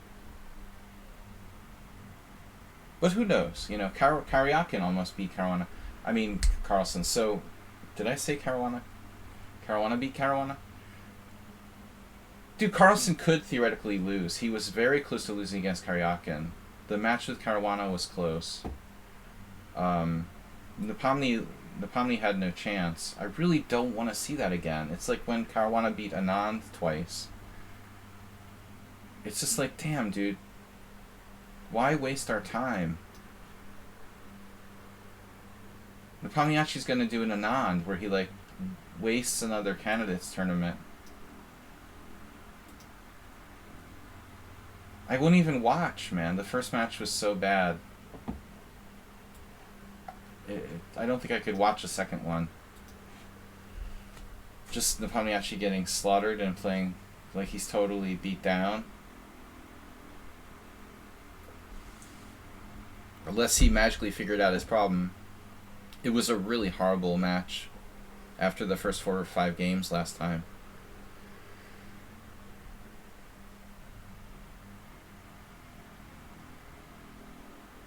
Grunfeld's okay, but it's so deeply analyzed. Well, everything's becoming deeply analyzed. You think Nepo will have grown. You don't think the lasting psychological effects of getting destroyed, like a crying baby, will damage him?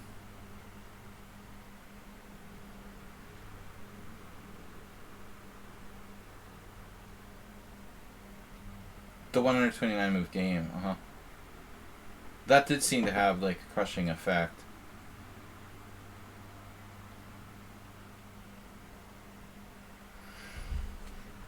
But that doesn't bode well, you know? One long game and you're just like a crying rugrat.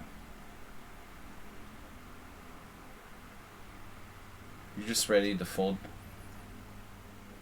up your tent.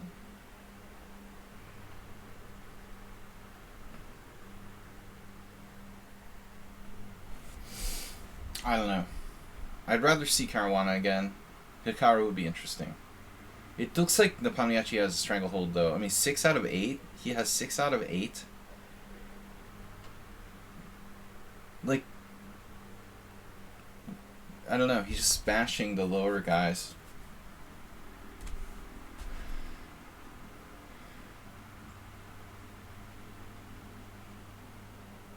How did Rajabov qualify again?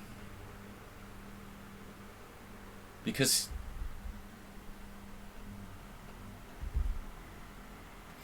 he was in it last time? Can someone remind me how Rajabov qualified? Dude, 6 out of 8 against this level of competition? What is his performance rating, man? Like 3,000? It's outrageous. No, I mean, I think everyone has to see that Carlsen is like beatable.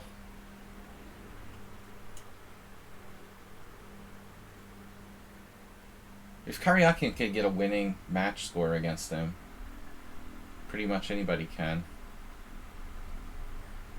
You gotta be confident, you know? I mean, that's the thing. Karyakin may not be the greatest player in the world, but he was confident. He had confidence that, like, Nepomniachtchi didn't have. Look at the whole, like, war thing, you know? Karyakin's got this, like, insane pro-Putin stance. But, I mean, it shows something psychologically. Like, he's pretty psycho, you know? He's not afraid to say what he believes in.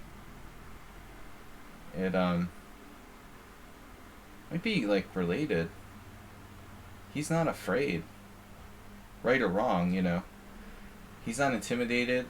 Maybe as easily as Nepomniachtchi. Just wonder. I always wonder about the connections between, you know, personality and chess style.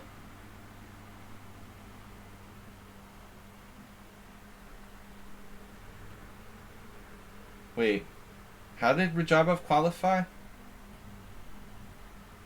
He withdrew in 2020, right? So he got a wild card, yeah. But he's like unrecognizable. He should not be in this tournament. He's just like a waste of... He's a waste of space.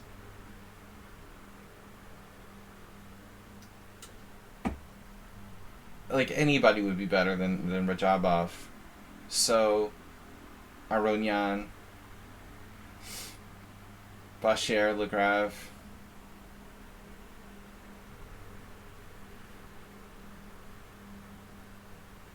But I mean, the thing is, like, Carlsen is the world rapid champion, but he's not, you know, he did not beat Karyakin and Caruana cleanly, as far as I'm concerned.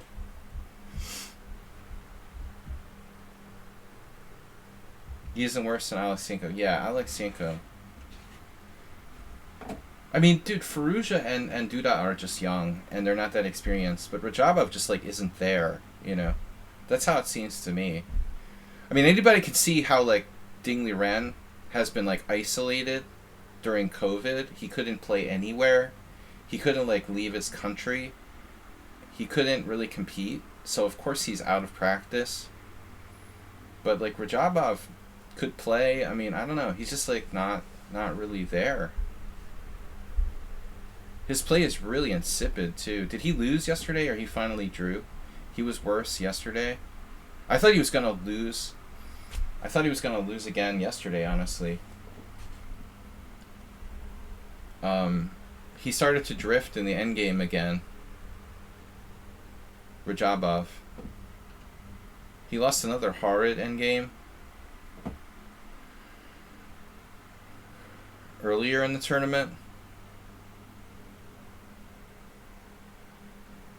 I don't like the time control. That's bad for Caruana, this time control. The lack of increment in the first time control.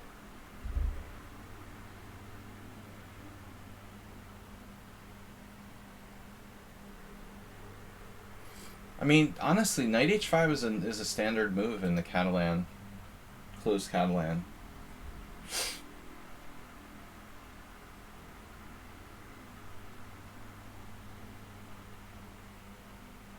It doesn't really seem like black has enough control of the center here, though. Is he gonna, like, what's he gonna do? Is he gonna play f6 or something? I don't know what I should do, though. Where should I go? This is a weird position. Bishop e3. f6. Bishop d2, d4.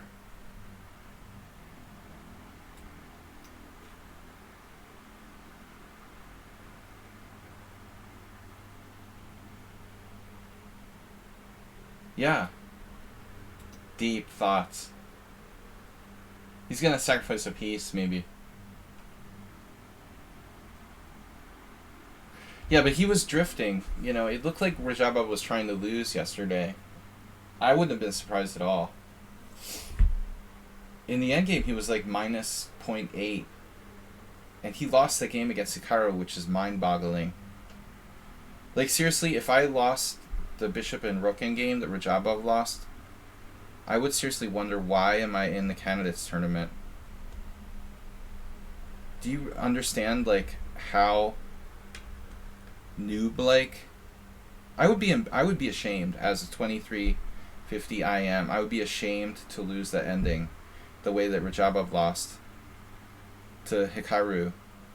It's like, it's unimaginable, you know, like, you can't lose a bishop versus, like, bishop and rook versus, like, rook and knight ending where you're probably, if anything, like, a tiny bit better. I mean, and not like on a one move blunder, like, he just, like, he was, like, just making bad moves. I don't know, man. Time related, maybe. See, that's the thing, the Pomniachi and Hikaru can use the time because they're, like, better blitz players. They're using the time. Yesterday, Hikaru had 40 minutes left on the clock, which I talk about this all the time. I mean, I think that it's bad strategy, normally, to not use your time. But, I mean, Hikaru is good enough to understand, you know, what he's doing.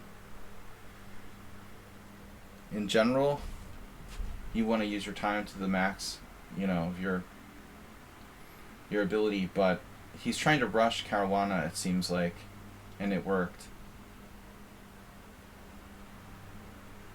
Trying to rush him, get him in time pressure, and it worked. The Pomniachi may be doing the same stuff.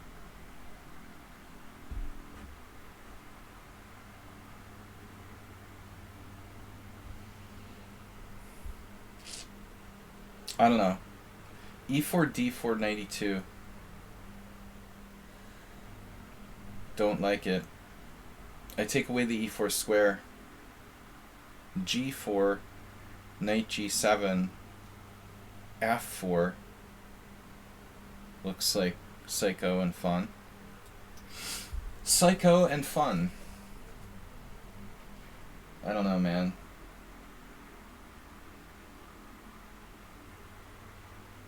G4, G5.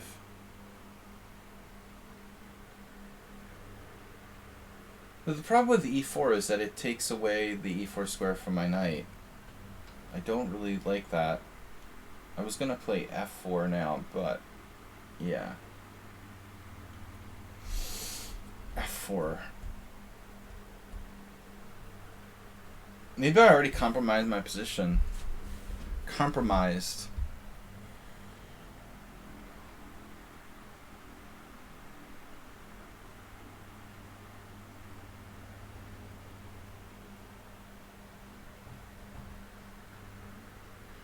Arsenal, I mentioned this earlier in the stream, but I was thinking, did Nepo dominate the candidates last time too? Yeah. Only in the second half, really. No, how was it? No, I forget. It doesn't seem like it was as clear cut last time. Can't remember that far. What do you think about creating like a rating minimum of 1,000?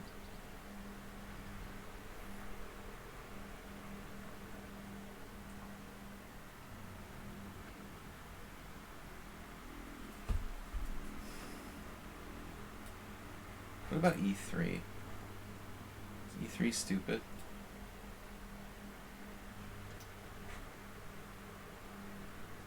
Should dominate.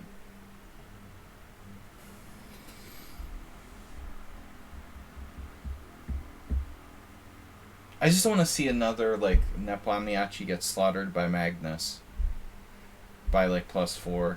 You know, like last time was really gross. D4 looks very bad for black. Knight E4, pawn takes pawn. However, I could sack the exchange. That's a neat idea. Rook takes C5.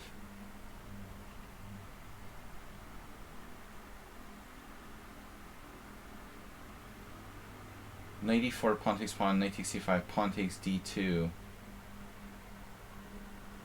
There's also knight takes B7. God, this stuff won't accept the challenge. Dude, I mean, he's like... Doesn't he have some kind of contract or something? I didn't know it was like optional. Like, offhand comments aside, I would assume that Magnus has some sort of contract with FIDE, no?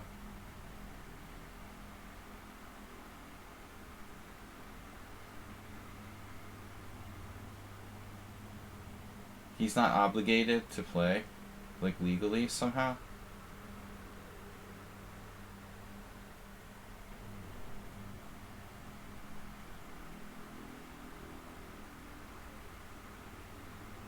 Yeah, I don't see where I don't see anybody hating Magnus. Why do you say that?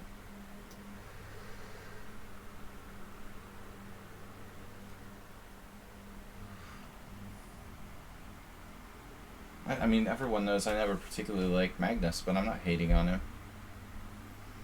I don't see anybody hating on him.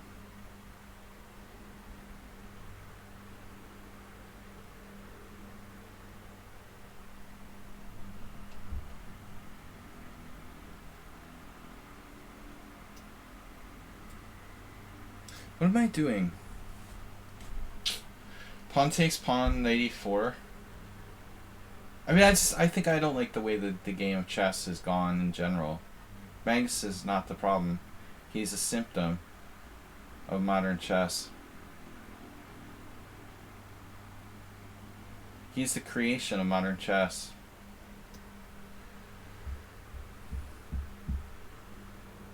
The ultimate and the greatest practical player of all time. But not the most interesting. Maybe the problem is chess, not Magnus. That's what I'm getting at, you know.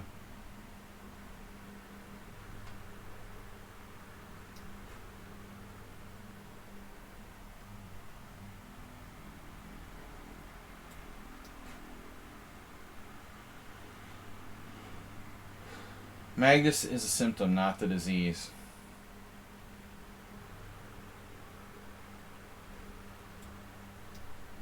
This is a nice exchange sack.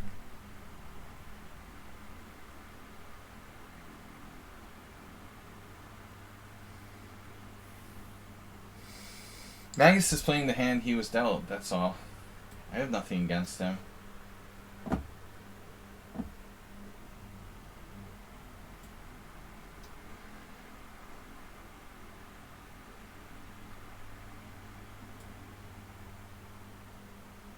I just don't personally like him as a chess player better than other, or as much as other past world champions. Stylistically, I don't really like him.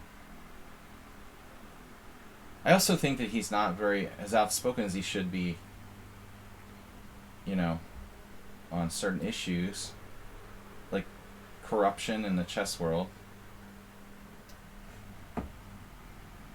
He has responsibility as the world champion, I think, to some degree, but he could do better in that respect.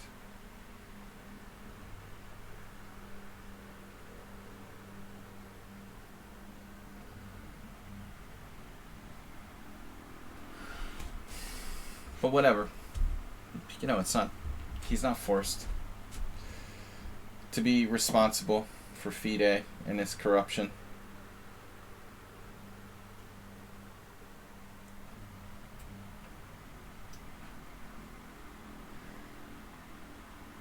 Not everyone can be Garry Kasparov. Okay, what are we doing? You're saving your material, and I can't win the exchange.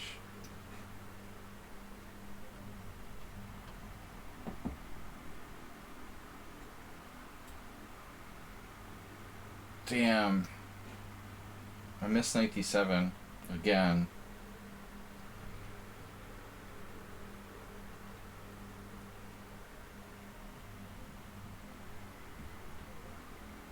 Well, I mean, I don't expect him to get on board with his opinion about the Ukraine war, but I mean, just like stuff like, the World Chess Federation, whether it's like corrupt or not, maybe that would be relevant.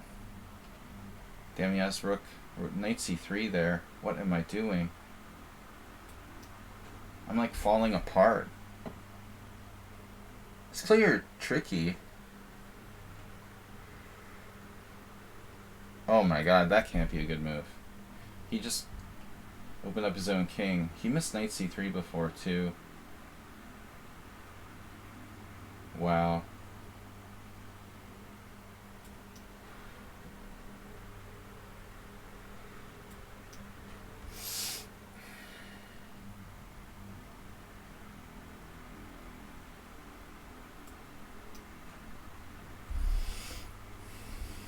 Chess metrics showing Anderson top player. I'm not saying like Carlsen should be generally politically active, but at least a little bit in chess respect. He has no position, whatsoever ever about the World Chess Organization, and it's just kind of weird.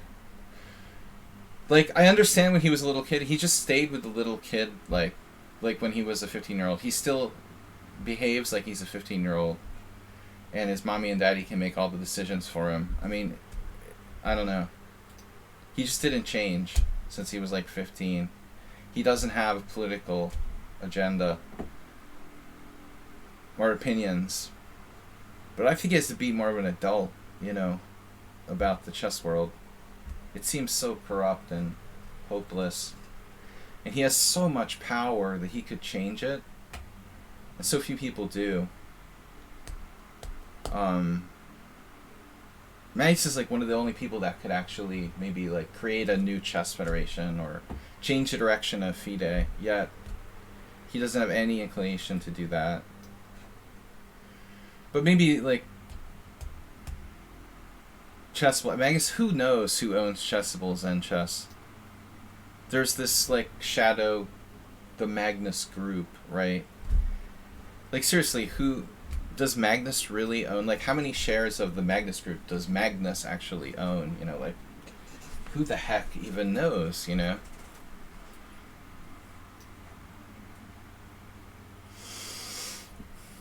Does Magnus really own the Magnus Group? It's probably owned by some Russian oligarch. He probably bought the rights when he was 18. No, I don't know, man. I mean, who knows?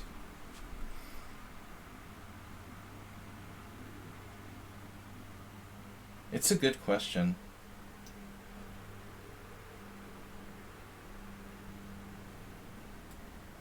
Magnus is the puppet president of the Magnus Carlsen Federation.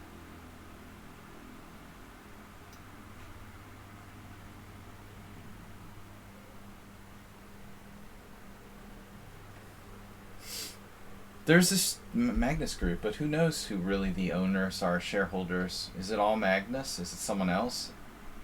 Is he like a percentage partner in that company? Like, I don't have a clue.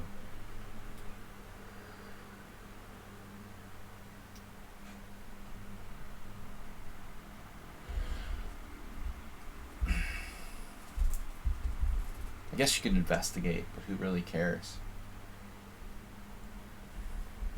Kasparov tried, but he didn't really clean up the chess world. Corruption is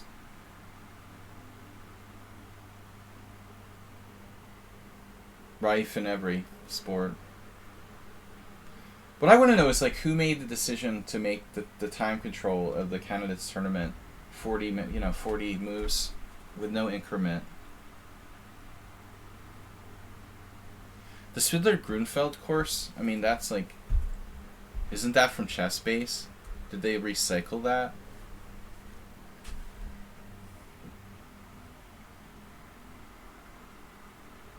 I mean, Swidler did like a huge course for Chess Base. I would think it's like the same thing, basically. Maybe like remoded, retooled or something. Chess Base is basically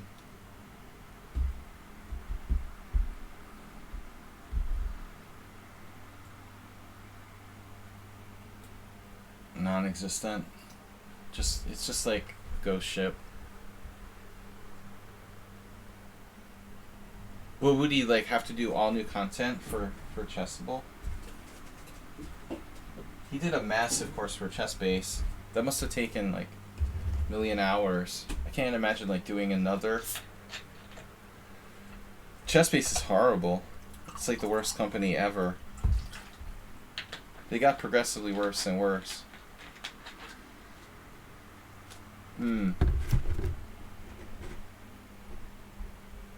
Okay, regardless of whether you like the time control or not of the FIDE candidates, the only thing I want to know is like what person, like human being, assuming it wasn't AI, like made the call to make the candidates tournament this like weird time control with no, like who has the power to like do that? You know what I mean? I'm just curious, like,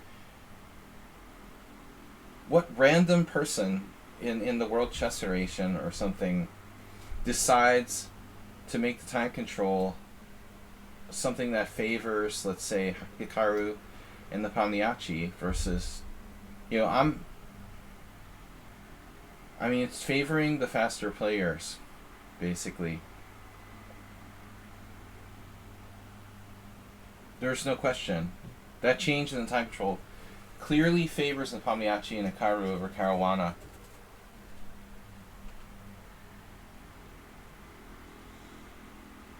I definitely think there's a conspiracy. But seriously, like, who makes that decision? The president of the World Chess Federation? Like, is there a players committee? I just don't even have the first clue.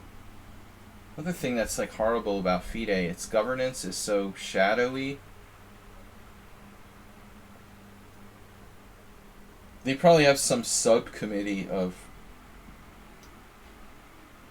shadow FIDE politicians who voted on it, yeah. But like when most normal tournaments aren't played without time control, and then you turn around and you have this like important candidates tournament, that's just weird. Even Hikaru said it was weird. It probably favors him.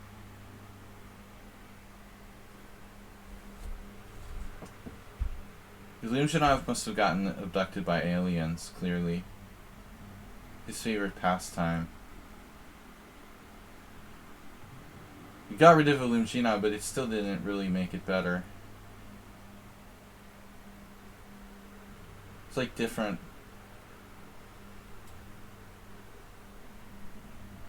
It's just a matter of different corrupt people running the show.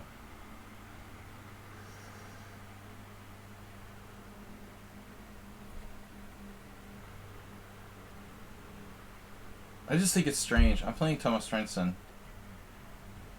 I think it's strange to just make the time control randomly something that we're not used to playing for such an important tournament.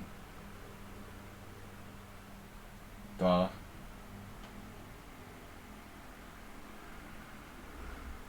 Alright, I don't like doing this.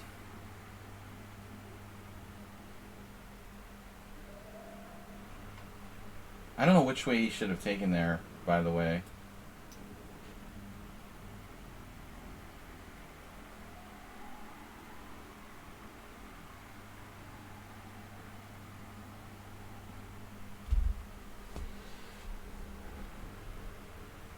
Bishop d2.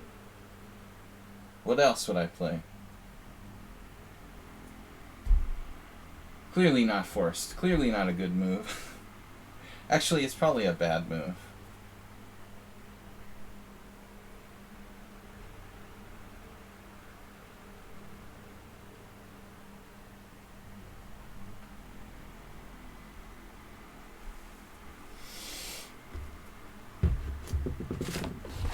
Hikaru is not going to become the world champion. But I guess, well, alright, I shouldn't say not going to be, but I mean, it's very low chance. We're talking about like a 10% chance of winning or something. If he manages to win the candidates. I would say he would have like a 10% chance of beating Magnus.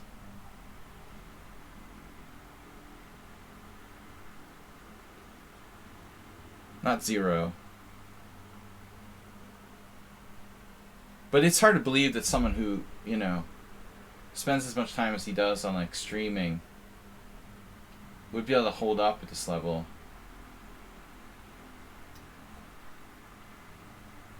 I really thought that Hikaru's rustiness would have more of an effect. Though he's still nowhere near Nepomniachtchi. And there's only 6 rounds left. Seriously, right now at this point, like, it's very unlikely anyone but Nepomniachtchi will win. Nepomniachtchi has a huge... He has a huge advantage.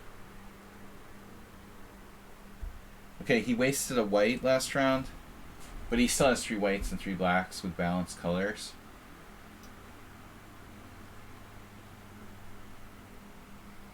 Man, I thought that Thomas Transon was more of a psycho-aggressive style. He's playing this really solid.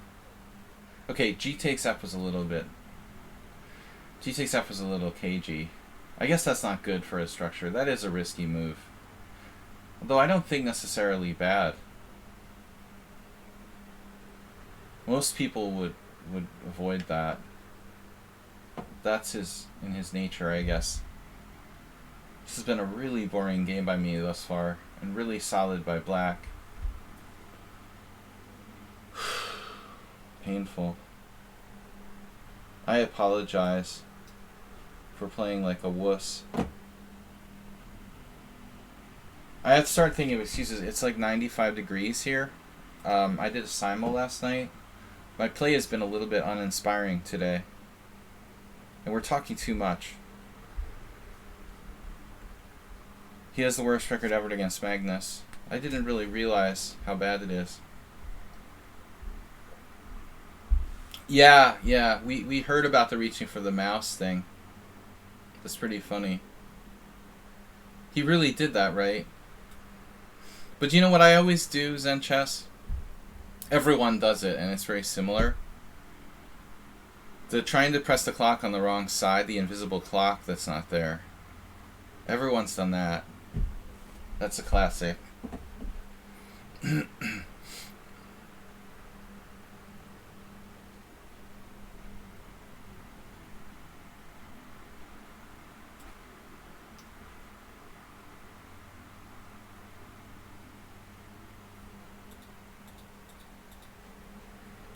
He traded off my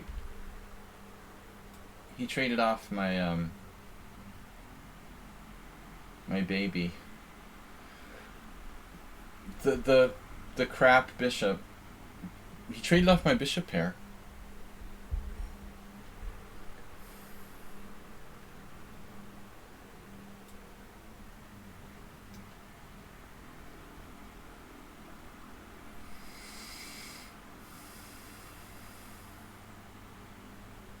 Shit.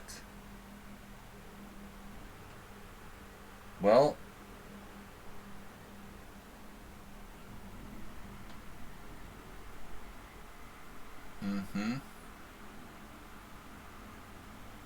Yeah, this is getting kind of scary.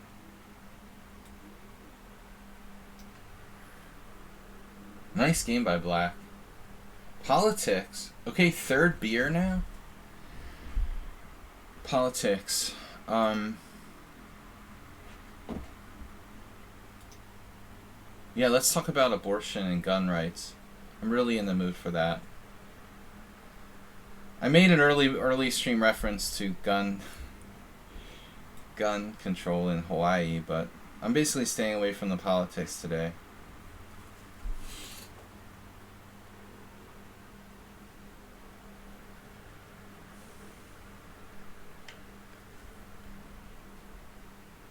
Damn, but Thomas Reinson really has his shit together. He has this down to a science. We can talk about vaccines as well. That's a good one.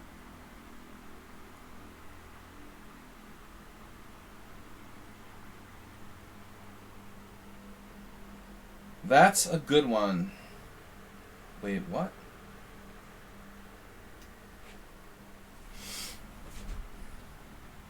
I mean, I follow American politics much more. No problem at all. They love politics here, though. Hungary politics is very popular, too. Of course, I don't understand Hungarian as well. I don't tune into the news as much. Yeah, I don't have as many built-in opinions. Yeah, I follow American politics way more.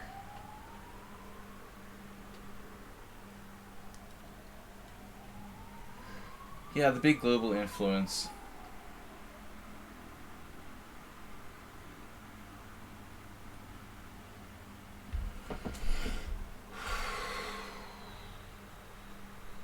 I mean, I'm glad I left the United States now. It wasn't really intended, but at this point, as many problems as Hungary has, I mean, the United States is just ridiculous. It's just... I would probably never move back at this stage.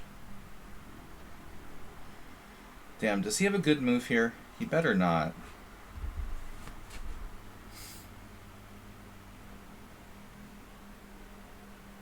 There's more and more Americans who are, every time I read an article, it's like, so-and-so is thinking about leaving the United States. Like, good idea.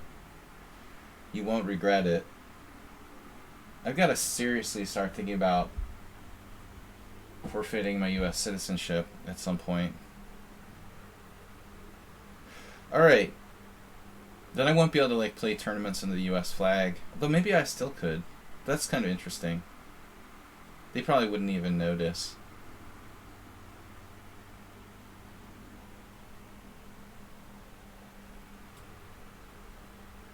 Oh, if I play this, I'm in trouble. Man, I don't know if I want to do that. Thomas Reinson is playing a brutal game.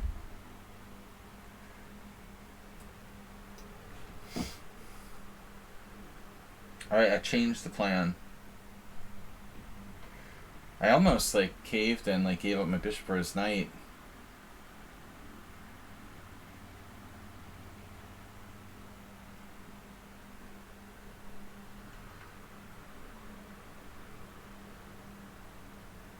Rook g2? What does that do? You gonna double rooks on the G file? Did you miss the hot gossip?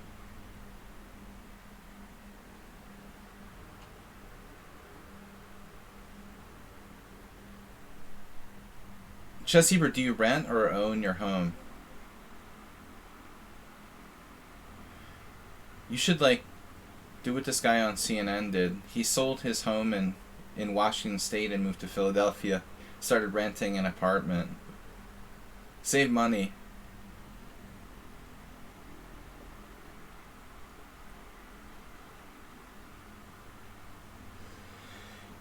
Hawaii has pretty high real estate prices. Move to Philadelphia. They have cheap rent there. You... Seriously, why don't you, like, move to Sweden or something? They need doctors. Portugal, Sweden. Don't talk about, yeah, that's horrible. Don't talk about real estate prices going up 1 or 2 years later. Yeah, that's a nightmare. We don't talk about that. We don't talk about underselling our real estate here. That's worse than politics. I am getting trounced by Thomas Treinson. What do you think his CPL in this game is? Very strong. Close to getting trounced. Jeez, am I dropping a pawn yet? I think I am. I'm really groveling for a draw now.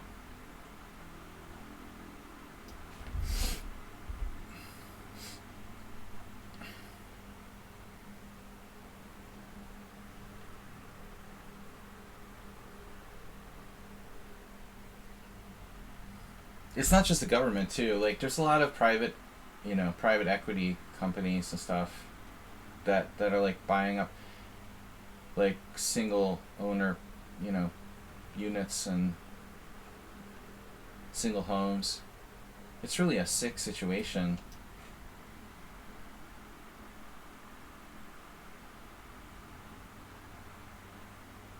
I wanted to play rook e1, but I was afraid of rook takes g3. Maybe I shouldn't have been, though. I panicked. Panicadote. I made a panicdote.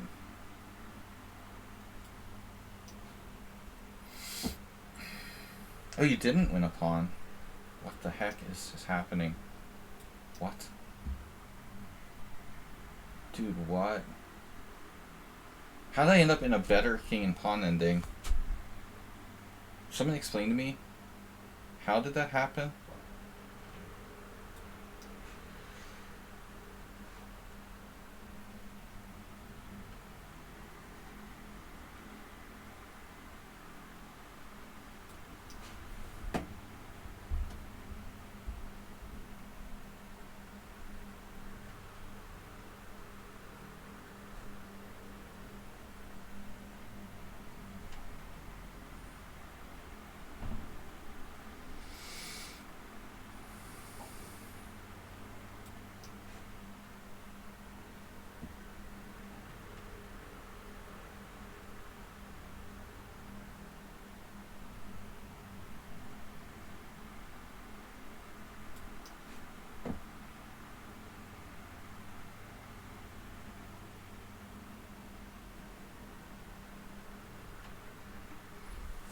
Am I, like, worse here?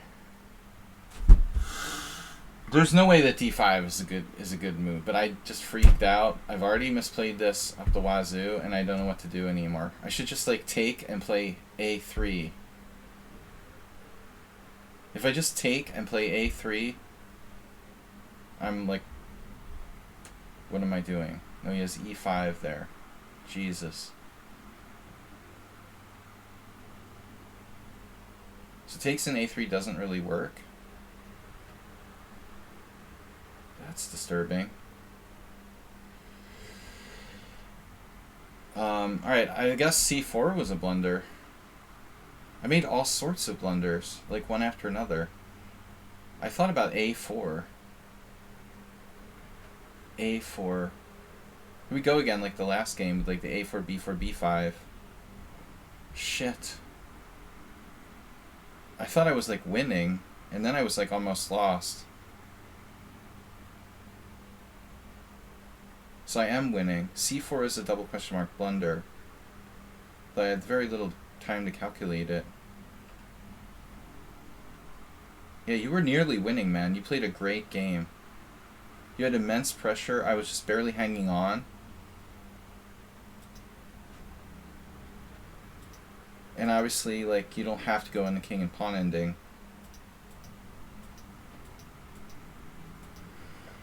Man, C4, I just didn't have time. Maybe A4? Yeah, A4. So A4, C5. I would think you would do the same thing.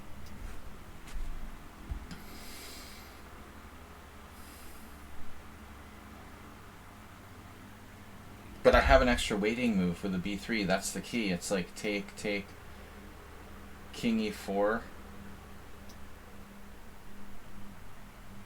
Or maybe C4.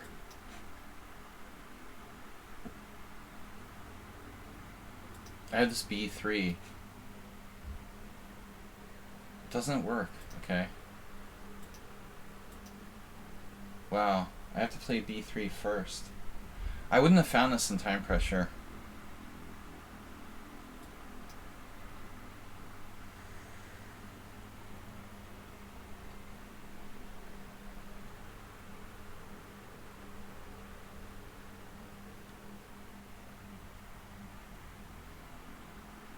Yeah, I would have never found this in time.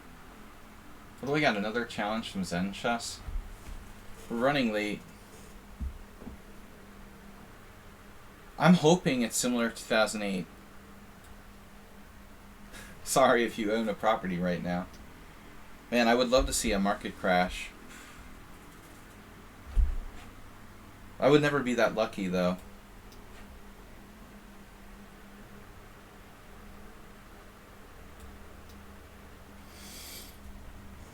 Zen Chess stole your game. I shouldn't really be doing this. I felt bad for Zen Chess because he hasn't been on in a long time.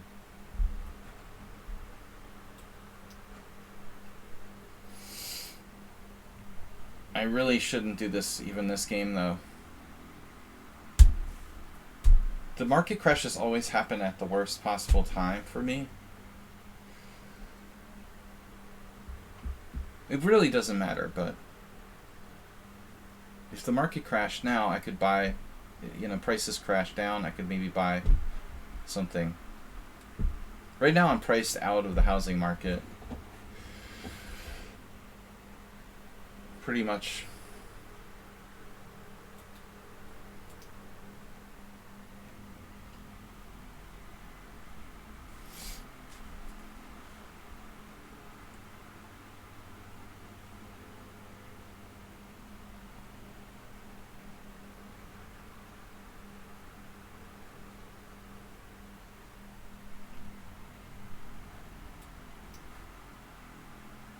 I can't afford to have a mortgage with my income. Maybe when I get rid of my storage unit.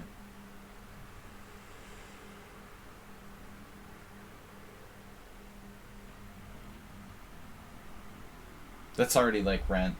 I'm paying rent on my storage unit, which is like enough to rent an apartment in Budapest. It's ridiculous.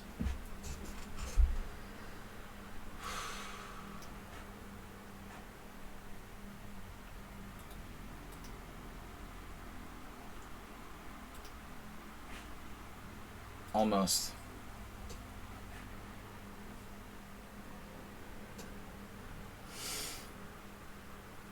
Yeah, it's in the US. I've got all this stuff that I didn't want to get rid of, like personal stuff, and it's just a terrible situation. Well, I mean, it's mostly like family heirlooms and some personal possessions. Not that much stuff that I could just want to necessarily sell. It's not just. It's more like, stuff that's valuable from a emotional standpoint than physically valuable stuff. It's not like furniture so much. Sentimental, thank you. Sentimental? Yeah, sentimental stuff. Exactly. It's so hard. Don't even have a clue if I could ship a large container. I think what I'll have to do is go back at some point and just sort out, part with some stuff that I didn't want to part with, and then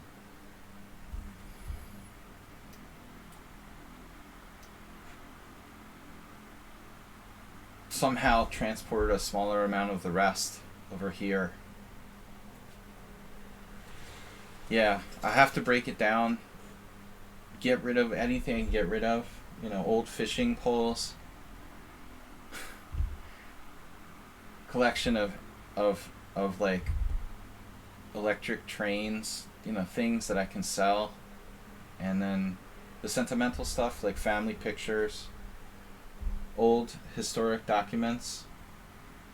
I have like documents from my family from like 150, 200 years ago, or at least 150 years ago, from like the 1800s, like records of my family heritage.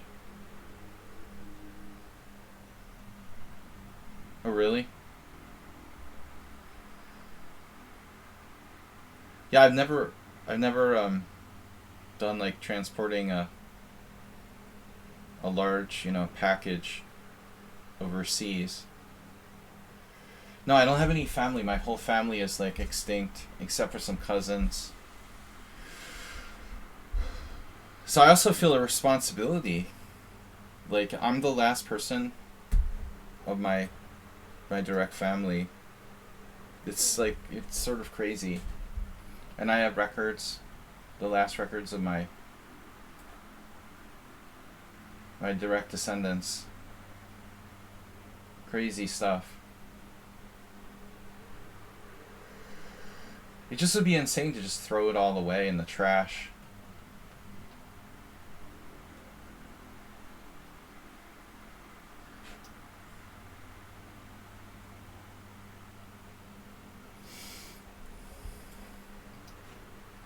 Because of COVID and stuff, like the price of things like storage units has gone up.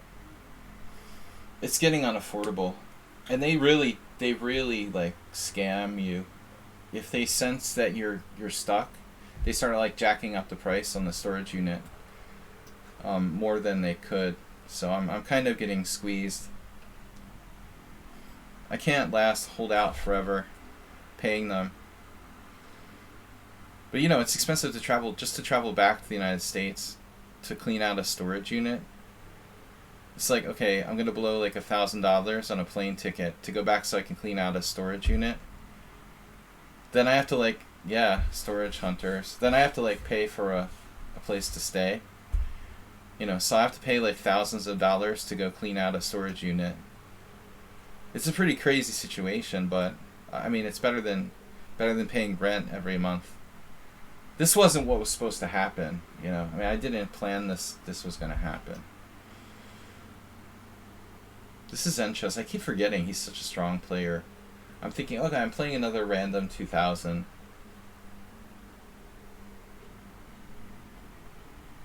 I thought I had him, but there's just nothing there. Damn.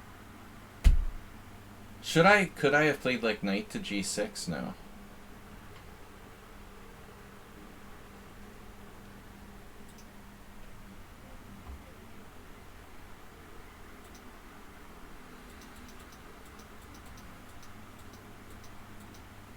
b6, that's a weird move. You're not supposed to have that.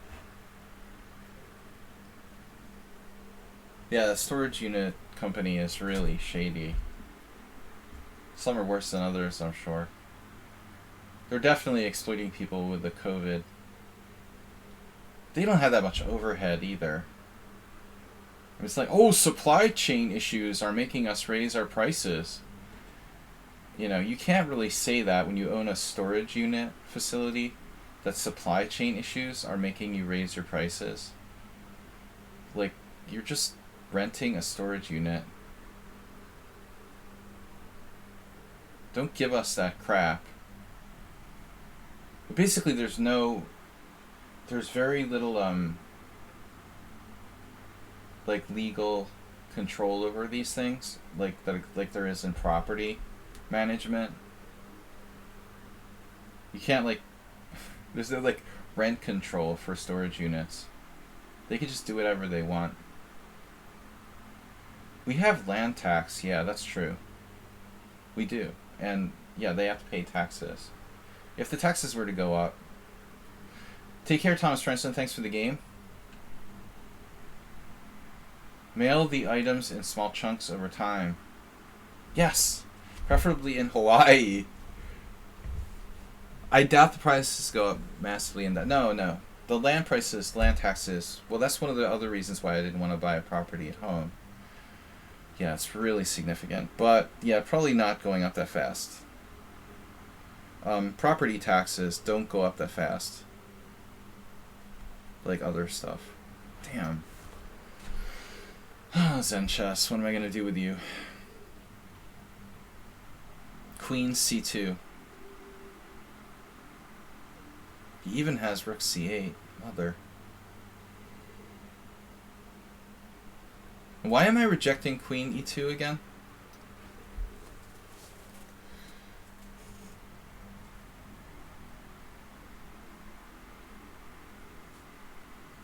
I didn't really consider queen f3.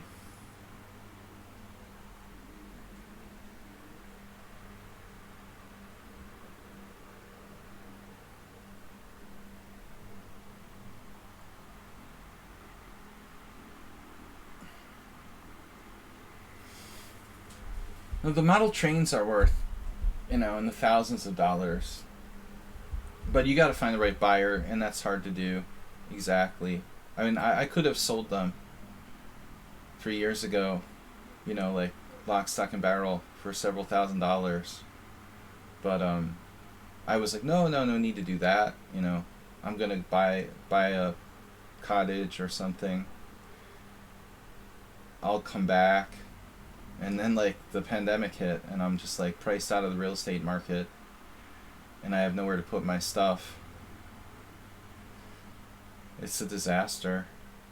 A minor disaster, I mean, this wasn't what was supposed to happen. I didn't put stuff in the storage unit so it could stay there for, like, 5 years while I withstand the global pandemic. And house prices go up by, like, double. It's a crazy situation. Go get jabbed. Take care. Sounds good. I gotta go. Not gonna take any more challenges. Stanley, we'll have to catch you later. Yeah, I'm unlucky with the global pandemic thing. Get boosted. Booster. Arsenal booster fan. This is bad. I have not enough pieces to attack in an IQP position. It's not been a good day for me. Chess-wise. Didn't get much going. Nicely played by Zen Chess. Man, I thought I had a big edge. But it all fell apart. Knight e5, queen c7.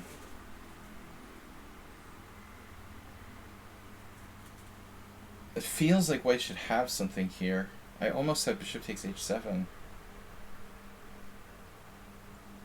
Damn, like take, king takes, queen h5, check, king g8, rook e3. That almost looks viable.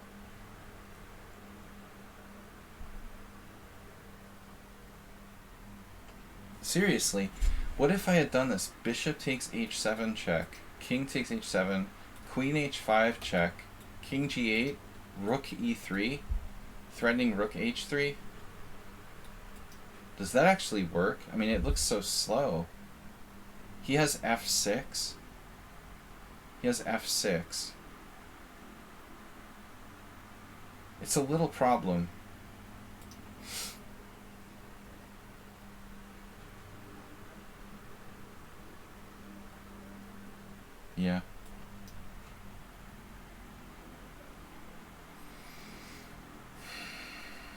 I'm lucky if I can even maintain equal position here. Looks like I'm just worse.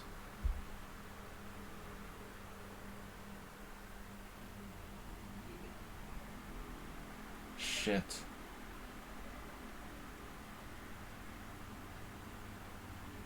F3 sucks.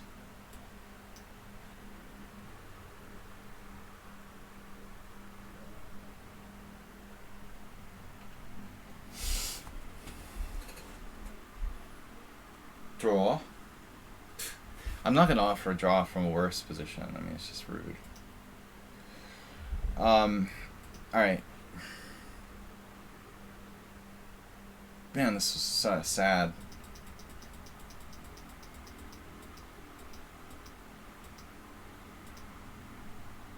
I expected him to take with the pawn. Must have had something here. Knight F6.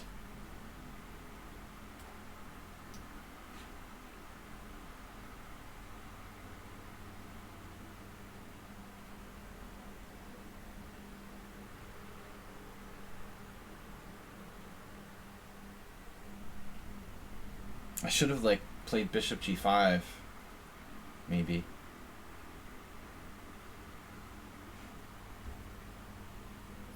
Guys, we're going to be back with a tournament tomorrow night. Hopefully. If I'm still alive.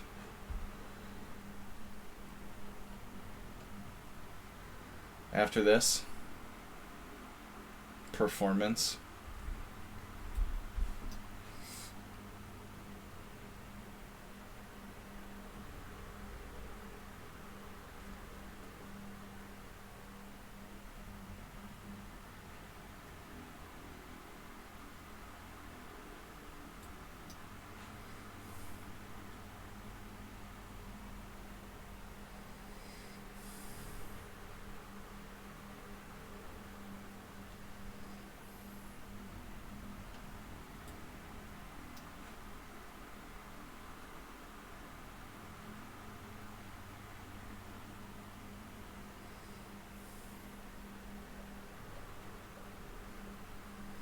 The first, it's like an Alcoholics Anonymous. I've never been to, but I assume it's kind of like that. The first step in defending is admitting that you're worse. You have to consciously admit that you're worse, and you're aiming to equalize or draw.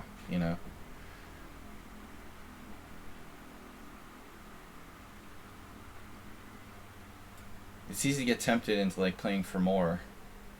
I have this problem with a lot of my students that they never draw. It's not a legitimate result or something. They lose rather than draw.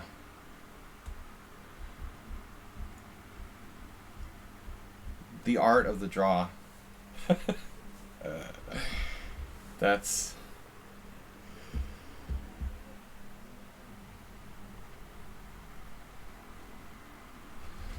new Donald Trump. New from Donald Trump.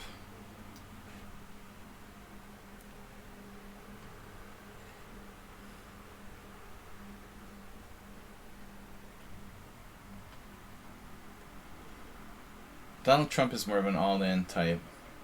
He wouldn't appreciate draws. Alright. Whatever. Rook takes. What am I doing? I don't have a clue. We're just hanging out. Making sure my rook doesn't have any squares. No, I thought Zen Chess had misplayed this, but actually...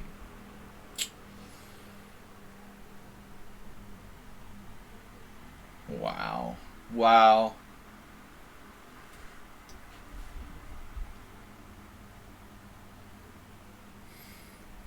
It seems like the only aspect of the game where I have an advantage against Zen Chess is the end game. That's the part of the game he needs to work on the most.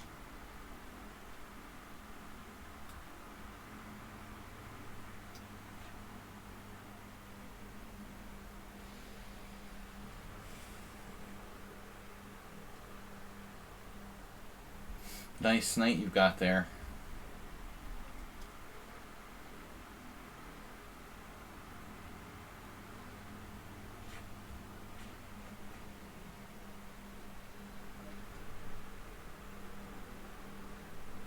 Yeah. We've got good lateral mobility.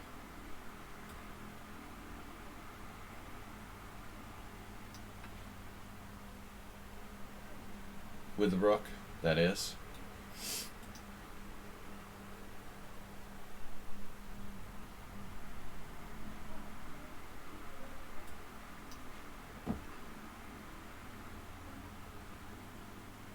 Dare you to take it. He did! He took the dare. Daredevil.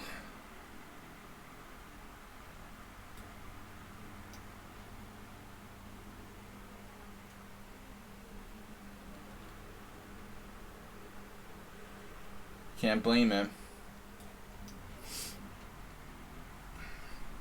Another king and pawn endgame coming. Actually,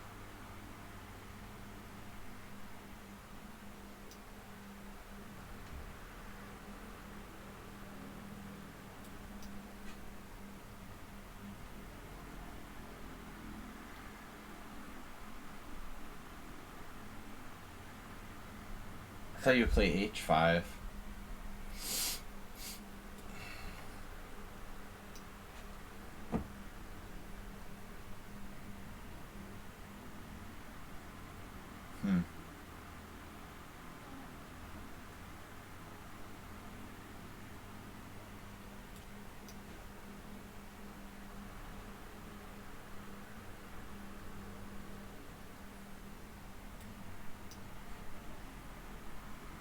Yeah, that's what I'm talking about.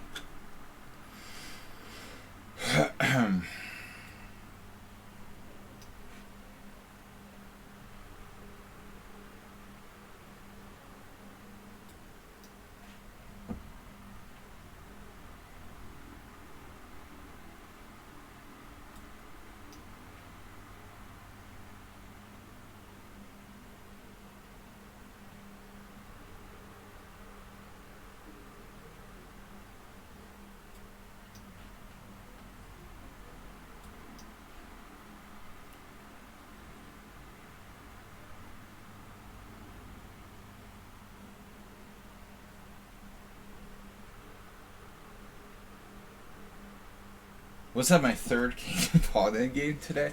This is really like suddenly winning by a miracle. I'm opportunistic in lost endings. That's my primary skill. No, I don't think I was lost, but it was worse. It was way worse. As usual. Yeah, this is like my classic style. Get a bad position and survive. That's what I do. I just want to see the opening. I have to go, guys. Thanks for tuning in. Yeah, did I miss something really serious here? Damn, B6 has been played 26 times. It doesn't feel right. I mean, look at this. 26 games, white won 65%. Boom. The first game is a renowned Russian cheater who's not a real player, Afromeyev. He got up to 26-28. He was exposed by the New York Times. Alright, his bodyguards were like 2,500. Malinyuk. Alright, Gilberto Milos. So 1965 was correct. And now most people took with the E-pawn. Yeah, that was like a fake player who like jacked up his rating even though he like wasn't even master. Yeah, it was a famous story. He just got all these like players to play and make up fake tournaments, and it was weird. He's gone now, I guess. Okay, Queen takes c5, also dubious. Queen c2, double attack. Oh, man. So here I like picked up my queen and I almost put it on e2. And then I was sitting there and I was like, oh wait, he'll just play bishop b7.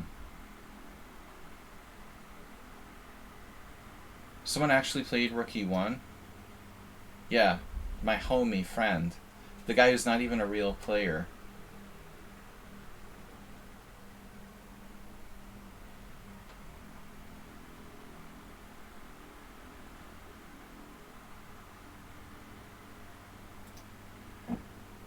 Queen c2. Yeah, obviously just wins a pawn by force. Or no, it doesn't. Black has f5. Okay. But this is awful. Yeah. Man, Zen chess messed up the opening and got away with it. Then miraculous recovery. So bishop f4 is a blunder. So here's where I suggested bishop takes h7 check. Does this work? It only occurred to me like afterwards. I could possibly have this.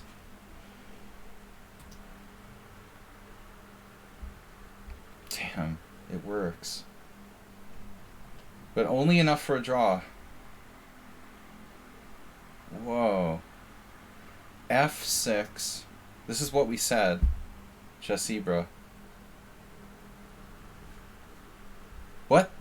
The same guy ended up getting in trouble for sending sexually explicit stuff to various chess women? Seriously? That's new to me. I didn't know about that. Knight g6.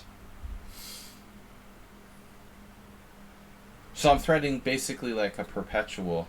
Queen h5 check, king f7, queen h5, king g8, queen h8 check. I have perpetual. So I have forced draw. But maybe I have better.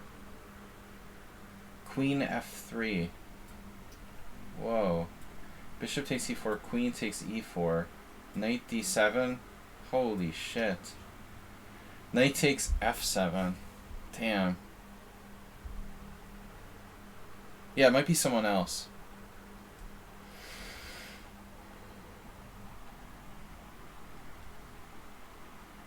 Damn, I actually played a decent game. I was minus 0.9, but held. Zen chess could have gone on the 7th with rook c2. Well, I missed this. King d1, rook takes b2. He's got a problem with this. Oh man, I didn't see that. Here. I'm holding on. Anyway, thanks for the game. We'll see you guys later.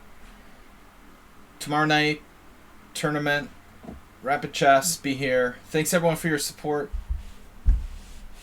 Alright guys. Bye-bye.